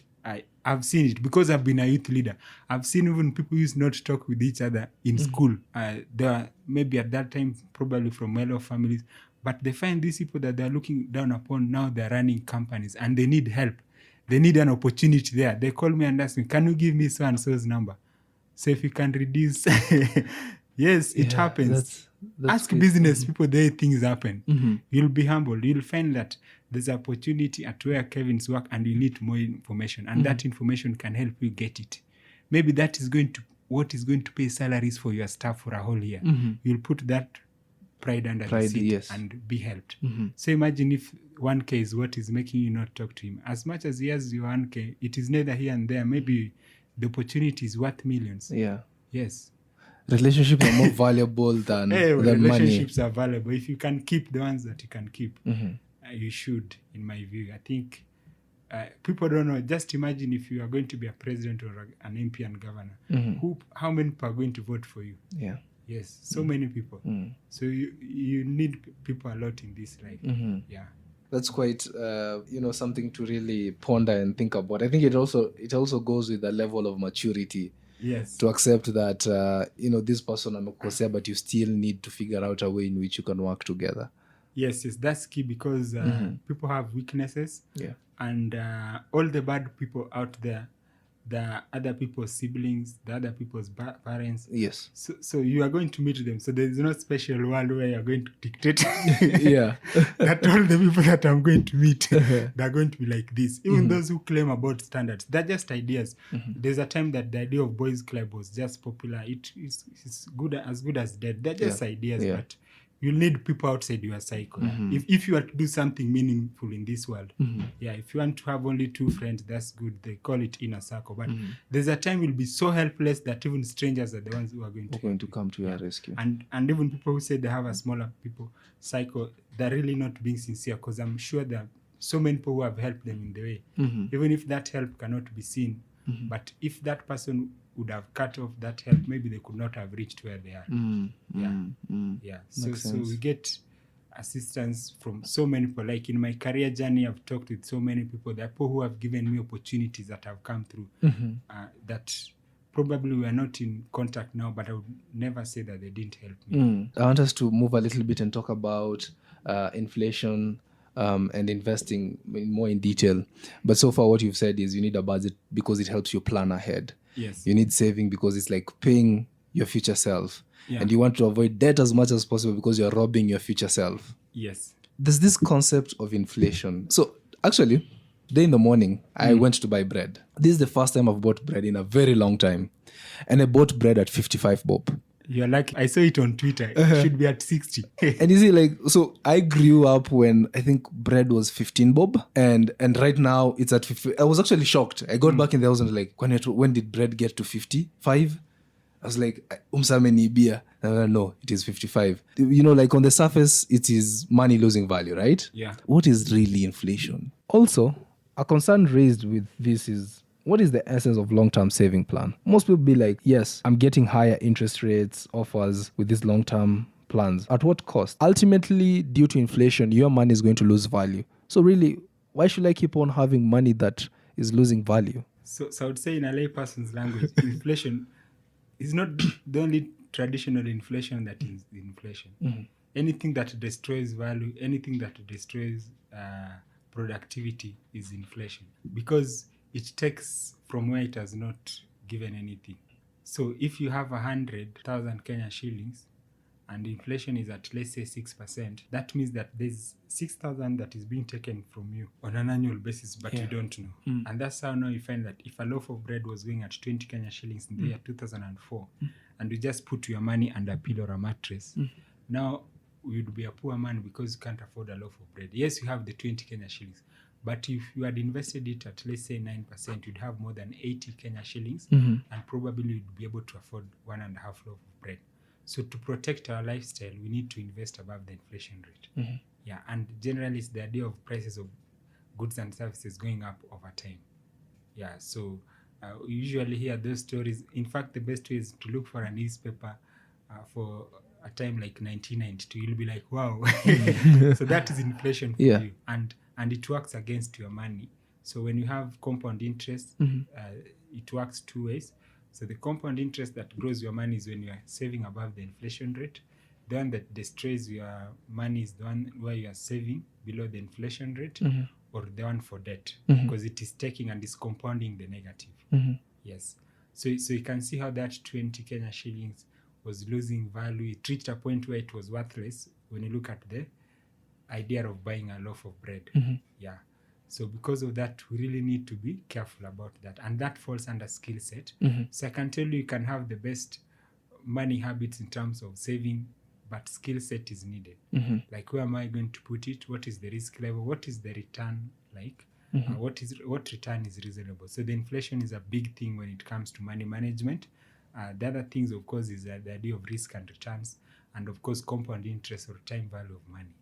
Yeah, that this 100,000 can actually grow by 9%.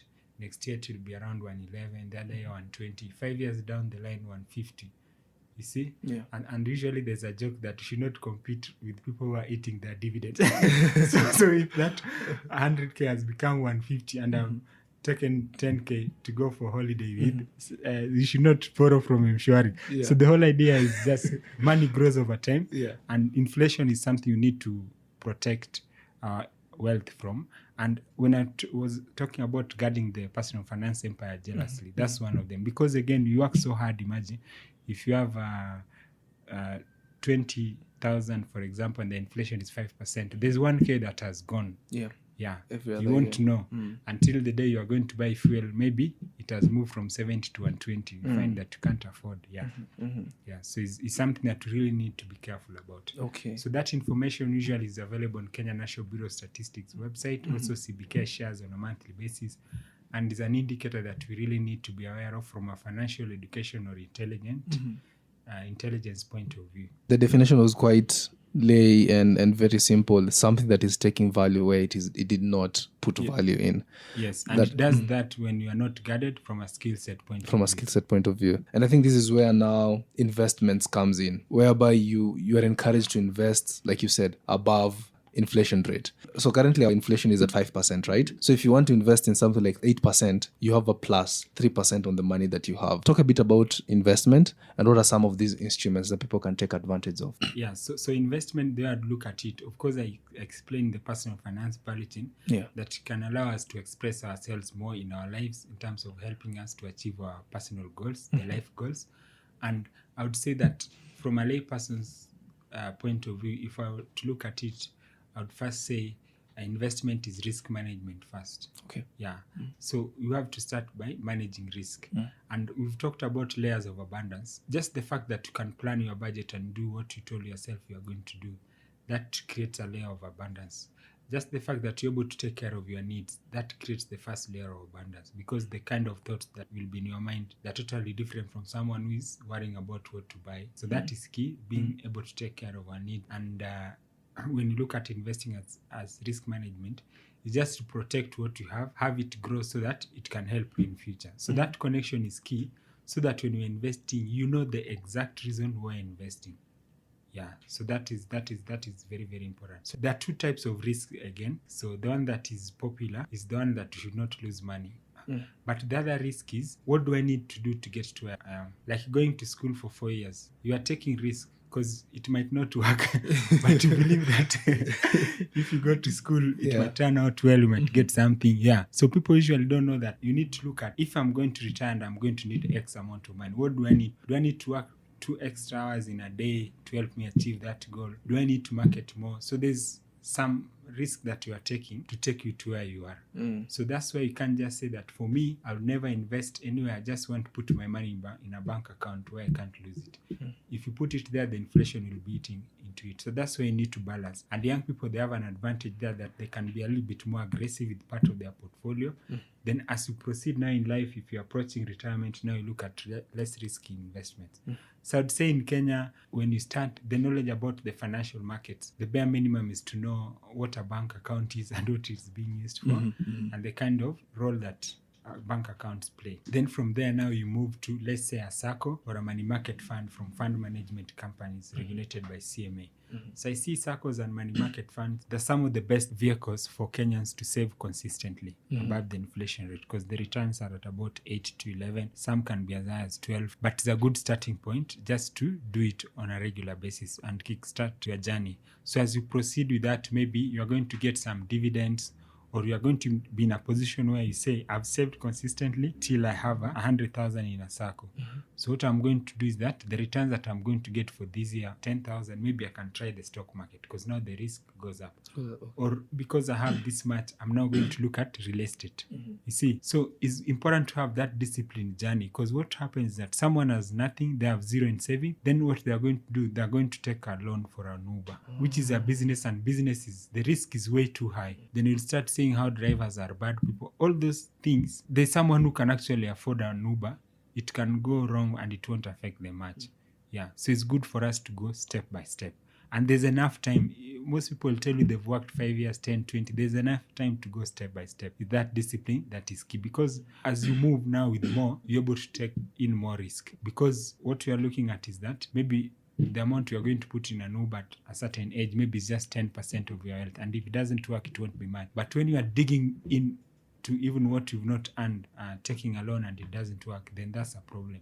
So business, the risk is way high there. So because of that, it's just important to go step by step. I would say the SACCOs, still people don't understand what SACCOs do, especially the woke. Because the woke, I think wokeness is just criticizing everything that you don't align to. To views, yes. Yeah, so you don't know how much SACCOs have helped people. For me, I'm not a big person in SACCOs, but I've saved consistently in one of the SACCOs, but I wouldn't be the person to give case studies of SACCOs, but I've seen people who can give. It has really helped them build homes, businesses, you know. And even from a SACCO point of view, the other time they shared, the person who has got the highest amount in SACCOs, they're multimillionaires.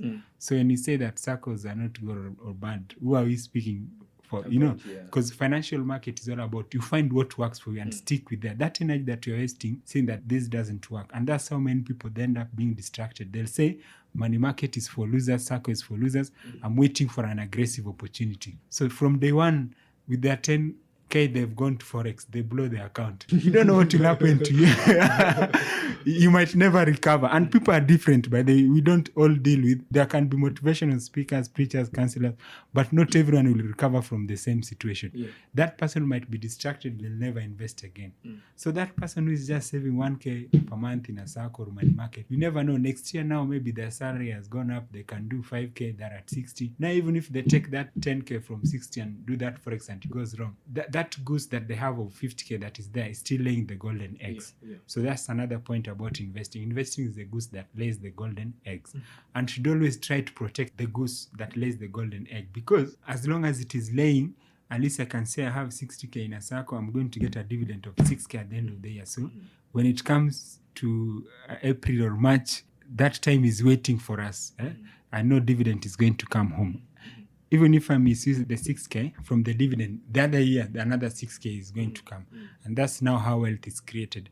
And that dividend that you are getting gives you luxury. And if you are young, you can still reinvest it and it is growing. You see, so it's important to go step by step. And when you start with this low risk investment, take that time to learn about the next high that risk. you are looking at. Okay. Whether it is the stock market, how does it work? Is basically something that, from a commercial point of view, you have companies such as KCB, Equity, Safaricom, EABL, BAT.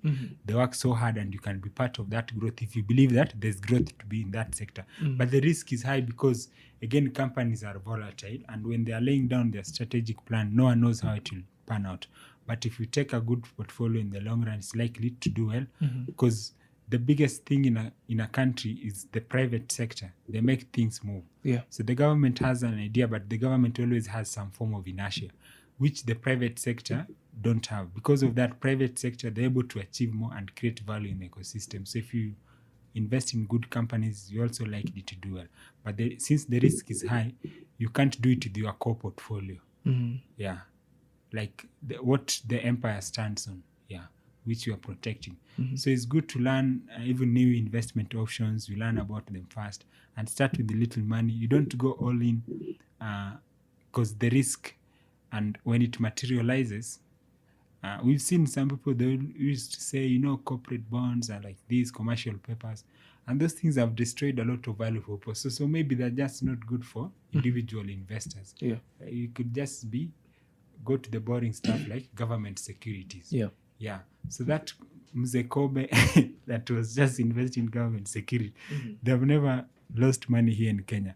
While those who are doing the gymnastics, every new investment you throw. Yes, they're interrupting the growth of investment. So it's very good to have that discipline that actually, even from an entrepreneurship point of view, I like what Leslie Mbogo once said when they co-founded Gobeba with a friend of mine. She shared in one of the podcasts saying how having worked for Amazon and saving a sizable amount of money really helped her. And she actually told people that she thinks that was a big difference. So it's good to find people confessing like that. Because these days, all you'll be told is that, Elon Musk used to sleep.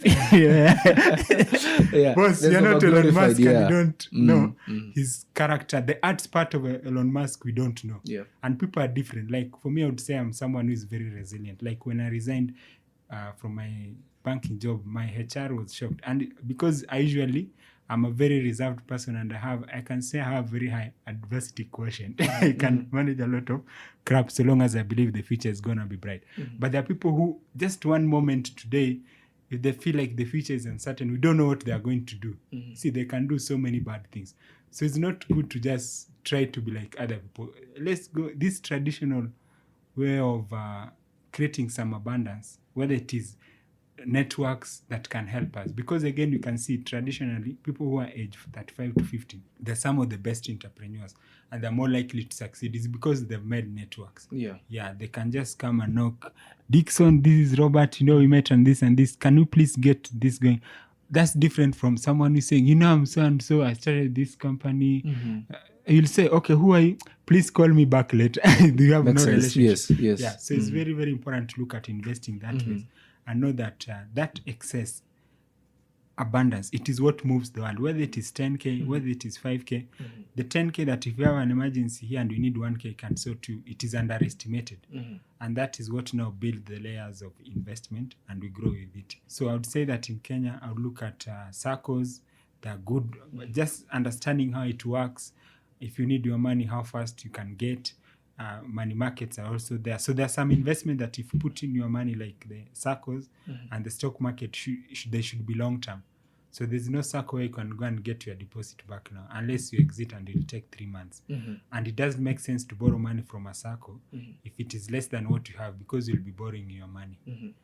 Unless now you can be guaranteed and you get multiples of your deposits.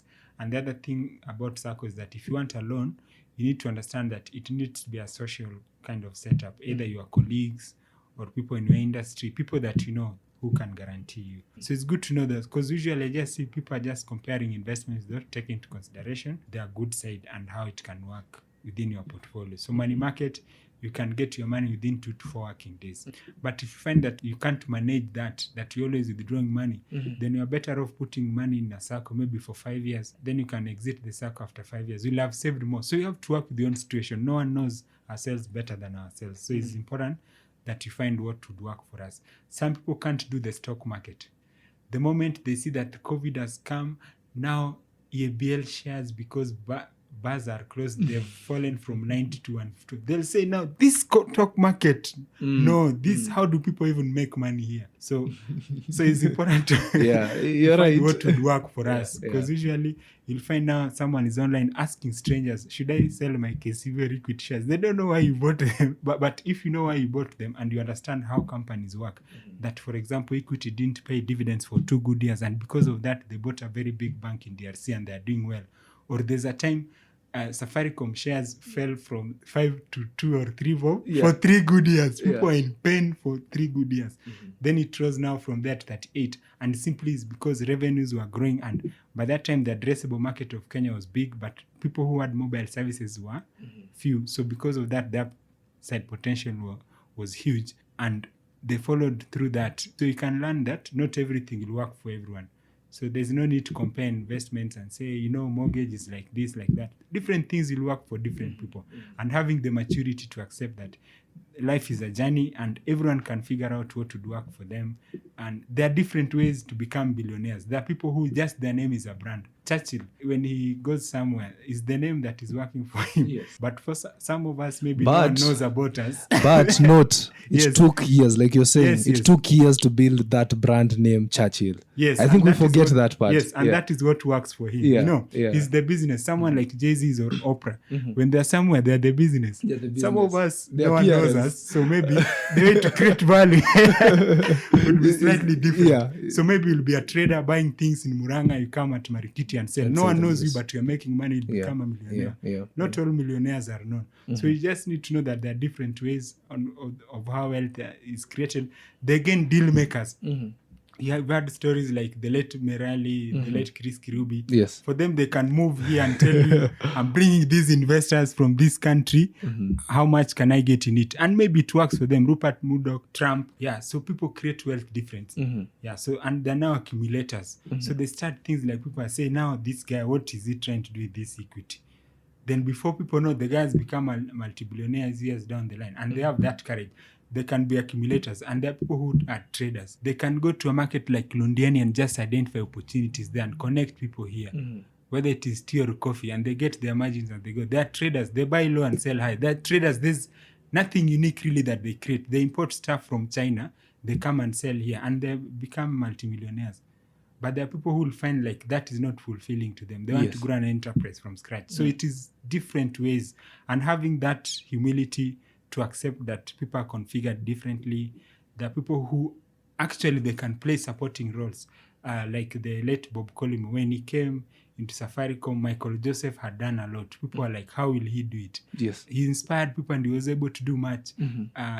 KCB story, you have Martin Oduor Otieno, he came and the handshake after that was for Joshua Igara. And Joshua Igara has done very well at KCB. An enterprise that is already existing and moving. James Murray has done well at Centum. So not everyone can do those things. Some people can talk a lot on how they think equity or KCB can be managed. Put them there, they'll run. It's a whole new conversation. They'll run away. They can't even convince anyone to do anything. So people are different and we need to learn that, and the same applies to wealth. So it's always good when you move in your flow. There are people can be wondering, what does this guy see in this place? But a few years down the line, you come and say, wow, how did he persevere? How did he do this? And you'll say, I can't sit in one place for 20 years.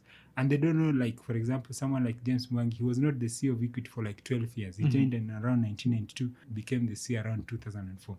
Someone like DTB Bank CEO, they've been there for over 20 years. Coop Bank, the same. Some people say, I can never do the same thing for even more than 5 years. They're always moving from point A to B. And that's maybe how they create value. So people are totally different. So even understanding that, so that you know that it is about how you find your flow and move in a path of least resistance. So for me, usually I know if I'm feeling headache, like my head is aching when I'm doing something, it means I need to figure out how to do it better. And sometimes even when we are hosting speakers, I just need to find the right person to connect me to them. And I get them in a very easy way. So that's, again, the level of independence that I was saying. Yes, there's hard work that you're going to do, but to move the milestones, like even the partnerships that we've gotten, most of it is because of the people that we know and the people who believe in us. Yeah. They go and speak on our behalf. So I can't brag and say, we've gotten this and that partnership. It is neither here nor there. Because if I look at it, there it came, it's because of relationships. You move in a path of least resistance, and now you just keep on doing the same thing that will attract the right people. That's okay. Now that you've mentioned this, it reminded me of a post I saw, I think in the course of the week. Strive Masiu, or the CEO chairman. Econet. Is it Yes. Econet? Yes. And there's Cassava also. There's some fintech that he's doing called Cassava. Right? Yeah, he's doing plenty of things. Yes. He did a post, and I actually encourage most, especially if you're young and you're starting off, you need to follow such people on social media because they share their experiences, they share some of these tips. And in this one, he said, you need to be reading 500 pages a day because that's the only way you compound knowledge. And right now, you are saying you need to be meeting people. That's the only way you compound relationships that are going to give you value in the long term. Yes. Then of course, you also spoke about why it is important to put your money in a compounding interest format. So there's a beauty in compounding everything in your life. Yes. Understand yourself, know the things you need, and you keep on growing them. Impressive. And let me tell you, we're able to do a lot as humans. Yeah, there are things that I can't even figure out. I don't know how to fly a plane from Kenya to New York. Yeah. But there's a Kenyan who has done it. Who's done it? Because they've learned it over time and compounded in that space. So already can borrow that and apply it in different spheres of life. Yeah. That's quite, so if you go to the hospital, for example, you just listen to the medic. Those terms, you'll never understand them, however much you try to study. Yes. Yeah, but they're able to help you. So because they've focused on and specialized in that. Yeah. The last thing I'd like us to talk about is also the investment bit. It's because we've been having a lot of apps coming up, every other day. There's I think fintech is becoming a real big. And I want you to define what fintech is to someone who's hearing this in the first time. And when they're choosing these technologies that are enabling finance, what are some of the considerations they need to put into place? Okay, they would look at fintech is basically technology. And what I would say is that the best way to look at technology that I think changed my life is there's a course by African Leadership University. It was started by some Ghanaian. They have a very good concept. And as I was going through the material for that short course that I did, which was free, there's a term that was used there and I was like, wow. They said that innovative entrepreneurship or leadership is using less to do more. Back to Abojani, when we started Abojani, the first session that we ever had, it was at Delta Plaza there, opposite to ST State there. There was an incubation hub there. And what happened is that our first class, we were charging 2,500. And 12 people paid for the class. But unfortunately, only 4 people came to attend physically. So now you had a problem of trying to help these 8 people get the value. So since that day, I said, I'll try as much as possible never to do a physical class. And that's how we moved online. And I realized that online, we're able to achieve much more with less resources and we're able to access more people. So when you look at that, that's the power of technology. That is, if you ask me, that is how powerful technology is. 2 times in the last 3 months, I've used Google in ways that have made me to think greatly about technology. So when I was in Uganda, the building that I was going to from the hotel, the taxi driver didn't know. But believe you me, we used Google and it worked. So Google works everywhere. Recently, I was going for a funeral in Muranga. Believe you me, it's only a pin that was sent to me. Can you believe? And you navigated. Yes. So that's how powerful technology is. And of course, it has been used in different value chains. Now is when it is getting into finance. So if you look at the stories of fintech, how it has grown for KCB Equity, they are very exciting stories. There are times that all they had was USSD. Yes. So it moved now to apps. So it is changing and there's a lot of stuff coming. And but I think the story of fintech in Kenya is a bit exaggerated. Yeah, like I told you, no one is sitting and studying, not expecting anything from anyone. Because of that, because of lack of that, people are just selling their own agenda. You can find even a whole outfit funded by the UK government talking about financial inclusion in Kenya. They'll never lack a story to say. But because of that, we are not getting quality stories. Yeah, because people have their agenda. If I'm the country manager, I have to talk about this for funding to continue coming. Or if I'm in this fintech, if I'm in payments, then I'll just have to talk about fintech instead of just talking about payments. Yeah. Because when you look at Kenya, we've done well. And I usually give this story. There's a time I think my grandmother received money when we were in Shags. It was about 1,000 Kenya shillings from money order. And that day we were very happy. You know, in Shags, there's those market days. So you'll have some fish, blah, blah, and you know young people. Yeah. So it was quite exciting. So recently when I was thinking about that, I would say that now if I'm to send to my grandmother money, I'll just do M-Pesa. So things have changed. So that money order, what she did is that after coming from the shamba, she showered, put on nice clothes, and traveled for about 12 kilometers to get that 1K. So just imagine that time and energy. But now it's just on M-Pesa. So that's the power of fintech. But fintech, there are layers. We have access layer, which is just opening. Sometimes fintech can just open access, but there's no real big solution that is solving beyond that. I can say like these insurtech companies, what they're doing is only access, nothing else. And they're getting commissions for that. They're calling that Insurtech. But they're not solving the problem of underwriting, which is the biggest problem in insurance industry. There's no other problem in insurance industry bigger than underwriting problem. Because only when you can underwrite profitably, that's the only time insurance will really be scalable. Because even if you have everyone with an insurance cover and tomorrow 1 million of us we go to claim the premiums that you paid and we can't get, there'll be a problem. So that's how to look at things. There's access layer. Yeah. For access layer, we just request them to manage the loudness of their noise. Let them just do access, but know that there's still an underlying problem. Then the other layer to look at is velocity layer. So velocity layer is the payment layer. So that's the payment, M-Pesa, that one we've done absolutely well, payments, and is also juicy for most fintechs because of the commissions, and there's always money moving around. And even from our personal budgets, you know, saving is a struggle. So it means that velocity players have an advantage, because if I earn 50K and I'm struggling with saving, it means that the whole 50 is likely to go away. So if I have a business in the velocity money layer, I'm likely to be doing well. But now what we need to do, and we are struggling to do, is the store value of money. That is where savings and investment come in. What we're all grappling with called savings and investment. And that is an area that fintech hasn't succeeded in Kenya. Because when you look at it, it has trust layer. So for that reason, that one, incumbents have knocked fintechs down. Like there's no game there. I would just say there's zero game. There's even no competition, because when Stanchart started their wealth product back in 2014, if you look at it now, they've done over 150 in asset under management. Okay, it's because of the trust that they built, which fintechs wouldn't have the time and patience to do. So they'll just come. You know, you have an app, you're changing the world, global stocks, blah blah. So that is the biggest problem that fintechs in that space would face. And of course, even young people, when you look at wealth, the store value is a totally different ballgame. And when you look at lending again, there is velocity of money still. You know, human nature, the way we are, we are likely to go where we are likely to have problems. And that's where the spending comes in, and lending. So again, lending and payments, they've exaggerated the state of fintech in Kenya. Because lending, it is your money and you are giving it to us just by doing some scoring, and you can give us 5K. Who are we to refuse? So we'll all come to you.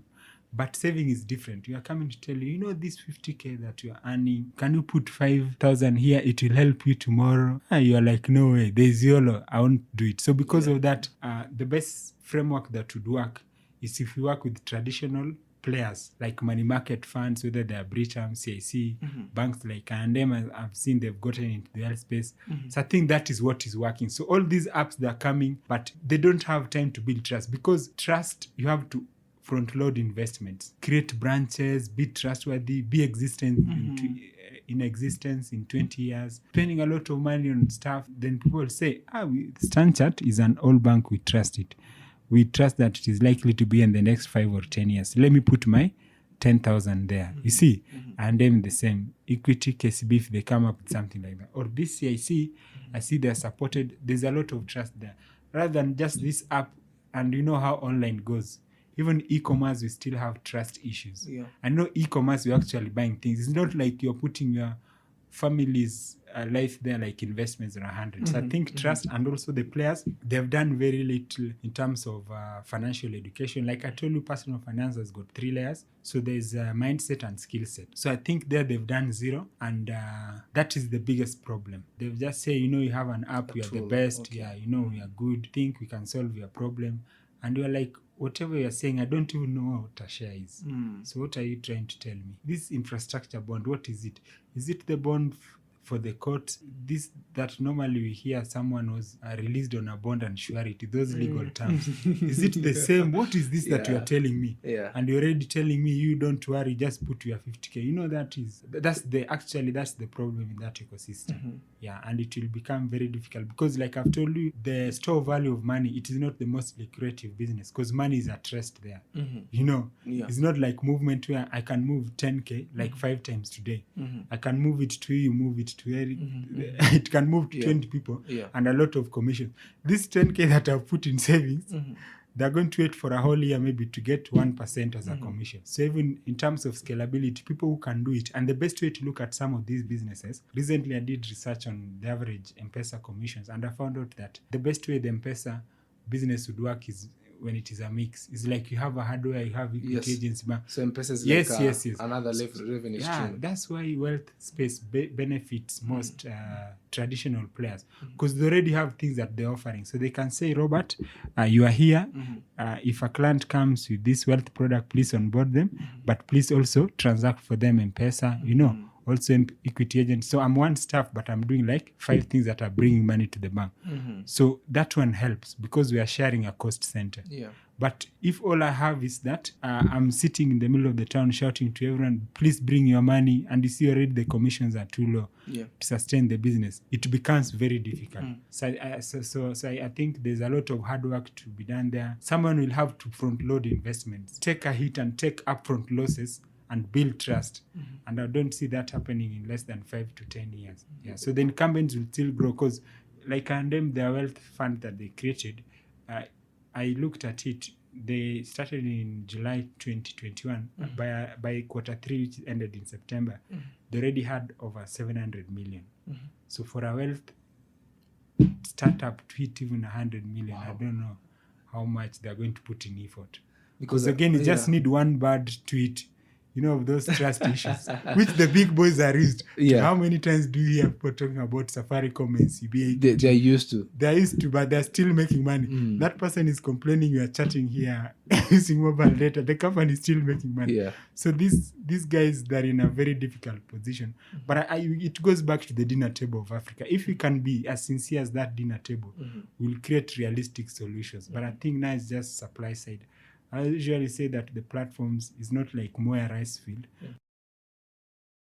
Come to you. So you have to work really hard and let people find you. Are you genuine people? What are you offering? Are you ready to explain to people patiently? Pamper them, because again, anyone with money is like a baby. You have to pamper them. Because I tell you, I've worked hard for this money. You tell me why I should put it with you and not the other person. So you see, it is a lot of hard work that needs to be done. So if I were to look at fintech space, I would say traditionally we've done well in payment space and mobile lending, though we don't know even whether it is profitable because again it is a secretive industry and most of them didn't make it past COVID. So I would confidently talk about payments. Even mobile lending is neither here nor there, because even CEO of a local bank said that if non-performing loans go beyond 3%, then they're not profitable. So it's also a tough business here with a lot of risk. So I would say Kenyan fintech is payments to be honest. Yeah. So it is loud, but if you look at it, where we've succeeded in a way that is sustainable is payments. Because I even saw CFO of KCB, when they released their results either for half year or quarter 3, they actually told Julians of NTV that they're looking to de-risk mobile lending. So it means that it is not a product that is likely to grow to 1 trillion. So you see, when the upside is limited, payment transactions are always going up, because it means the upside is unlimited. So I think anything to do with risk management, wealth wealth, there's a risk management element. You bring your money, I take it somewhere, it can go wrong. Insurance, there's risk management. Lending, there's risk management. Because of that, that space is not as easy as it seems. Yeah, because I can lend to anyone, say I'm the most innovative, tell people this and that.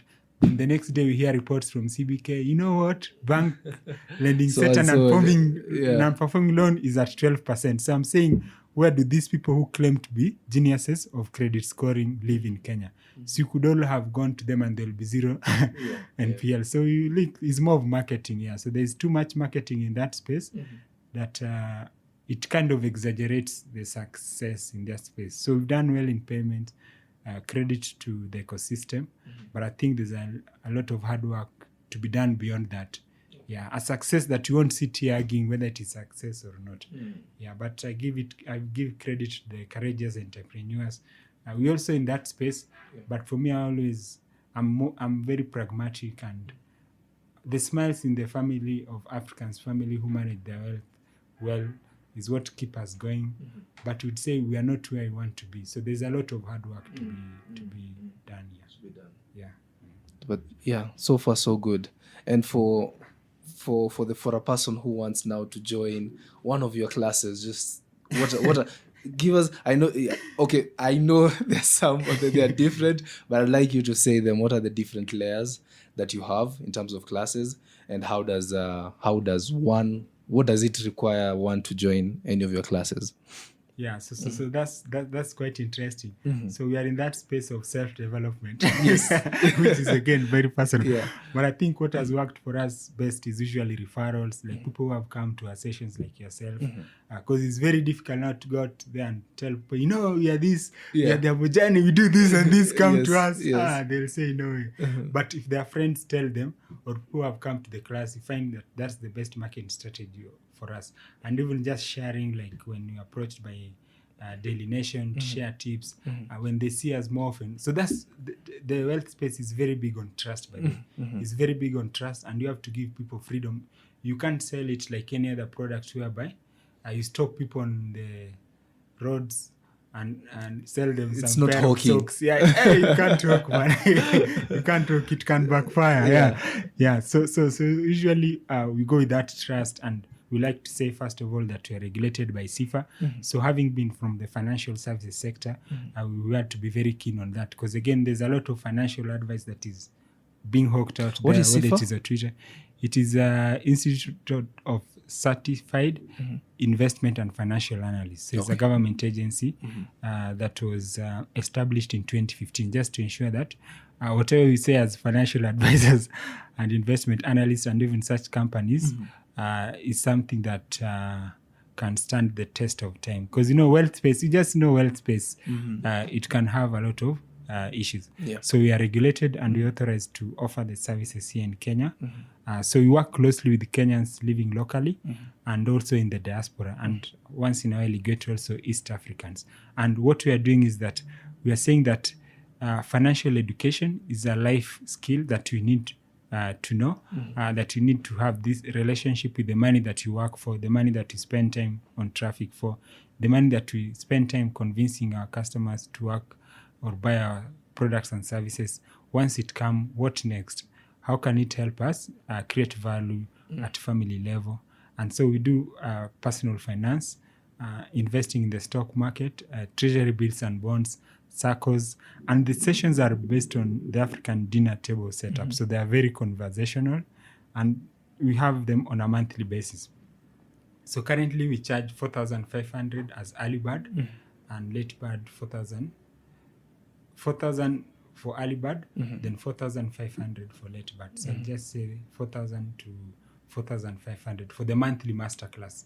And you get to interact with other people, working class, entrepreneurs.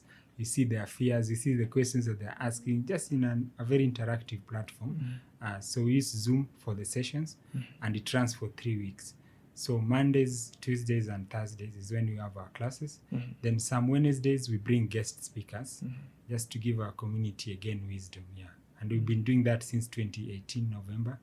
So now we are going to our 36th monthly masterclass. Wow. Yeah, yeah. So imparted over 5,000 people with that knowledge. Me being one of them. Yes. Thank you very much for taking a chance on us.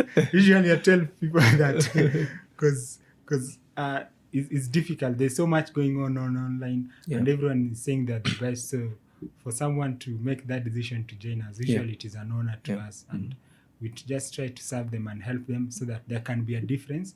And for us, the difference is when the family life changes. If they have something to take their child to school, if they have food to eat because of the investment that they made, if that investment helped them to be more stable and feel like they're more secured, I think that one will have succeeded. So we are very big on actioning. I usually tell people I'm not a motivational speaker. In our communities, action. And adults are people who are time poor because they have so much to do. So we try to inspire them to be biased on action. Open accounts, start investing, start your journey, start from where you are, whether it is an emergency fund. And once you've reached where you are, there's a room to level up. We are still going to need money till our retirement age. So there's no harm in leveling up. And by leveling up, you can actually bring forward your retirement. Who knows? Yeah. So because of that, we are very big on helping the African family, the individual. And we have very high referral rate. People refer their friends, sons, daughters, Chama members.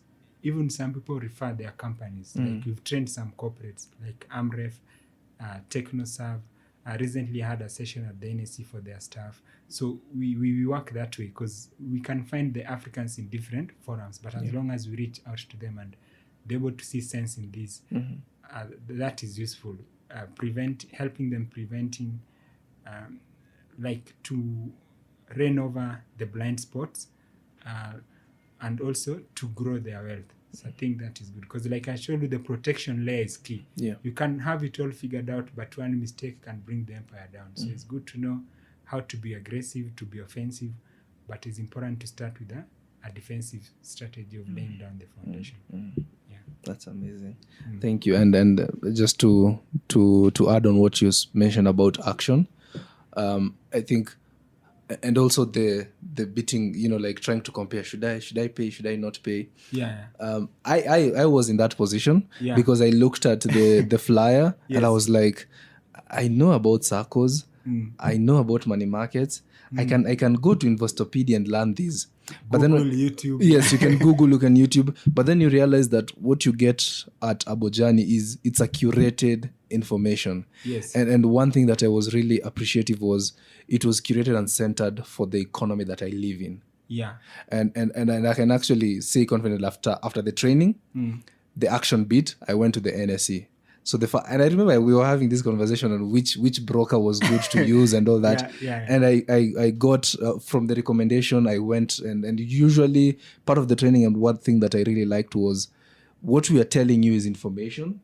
Go out there and research on your own. Because I remember from the conversation we had like several stockbrokers that you guys had recommended. Then now you said, now go and compare and see which one works for you. Look at these things, look at the commission, and then once you go and look at that, I was able to pick one and invested. And I can confidently say I have some capital loss and I do have some capital gains in some of the stocks that I purchased. It's important to experience it. Because usually say that you only make an impact when the participants do something. If they don't do anything, then you've made zero impact. And when it comes to investment, it's important to experience both emotions. The emotion of loss, whether it is in the short term, and the emotion of gain. Because at the end of the day, we are human beings, and people can only tell us so much. People can tell you, investments are risky. That is just theory. It is different if your money is in. Yes. It is totally different. And you need to learn it through actioning, and you'll overcome that emotion. Because I remember, like at the peak of COVID, people in our community, most of them were actually buying more because we told them, now you should prioritize emergency fund. But if you don't have money that you don't need in the next 3 to 4 years, you can buy. So KCB equity, they fell to as low as 30. People are buying. And they told us, if we are not in this community, you could have just sold, which is what we are likely to do at retail investing level. So fear usually just overcomes us. You hear just a story on the media, and they are sensationalized, then you go and move from one circle to the other. So you find in 5 years, we are moving like into 6 circles. Or from an investment point of view, you are moving funds. And when fund is in transit, it also grows legs. Let me tell you can save and work very hard and hit 100 million. Then when you are transferring that money from one money market fund to your account, before you take to the other, ideas will come and 300,000 will grow legs. Yeah. And maybe you worked very hard to save it. So Yeah. money is best when it is at rest for investment. So it's very, very important to learn that there's due diligence and researching on the companies that we need, then just trying to be consistent. Because there are people every day, if they hear there's a corporate bond, they'll ask you, can I invest in that? Tomorrow again, there's another one they want to invest. So they have no stand. Everything that is coming, they want to invest in. So it's very difficult to be consistent that way, because it means you are distracted, and it's good to plan so that you can say, I'm only going to invest in this type of investment, or in the next 3 years, this is what I'm doing. Anything else is like it doesn't exist to me. So very, very important to have that discipline. Yeah. Robert, thank you so much. Thank you so much for sharing this. We'll put everything, links to your social media handles for anyone who wants. Can I put link to your Telegram channel? Yes. Yeah, we'll put link to the Telegram channel as well. So if you are interested in the community, you can reach out. And once you're there, you can say you had it on YellowTape, and so that Robert can give me a kickback. Yes. Yeah. So thank you very much for having me. So it's great. I like conversations. I think Africans learn a lot in conversations. Yes. Over Christmas holidays, they always maybe in shags or at family level, chatting with the aunties, extended family. That's who we are. We love conversations. So in fact, if you are in a place where there are Kenyans and people are quiet, just know there's something not right there. And that's how we learn. Before the education system came into being, that's how we used to learn. Yeah, we can borrow that and continue. We used to pass things. Stories were passed down to us. Not in a very formal setup, just informal, and would learn the aunties. So it's a good way, and I believe that we should also find a way of doing that. Of course, now with technology and platforms such as yours, we're able to even reach more people. Yes, definitely. Yeah, So thank you so much. I'd love to have you again, and I know there's a lot of information you want to share. We can do it some other time. Karibu sana. Yes, please. I appreciate it. Thank you, Robert.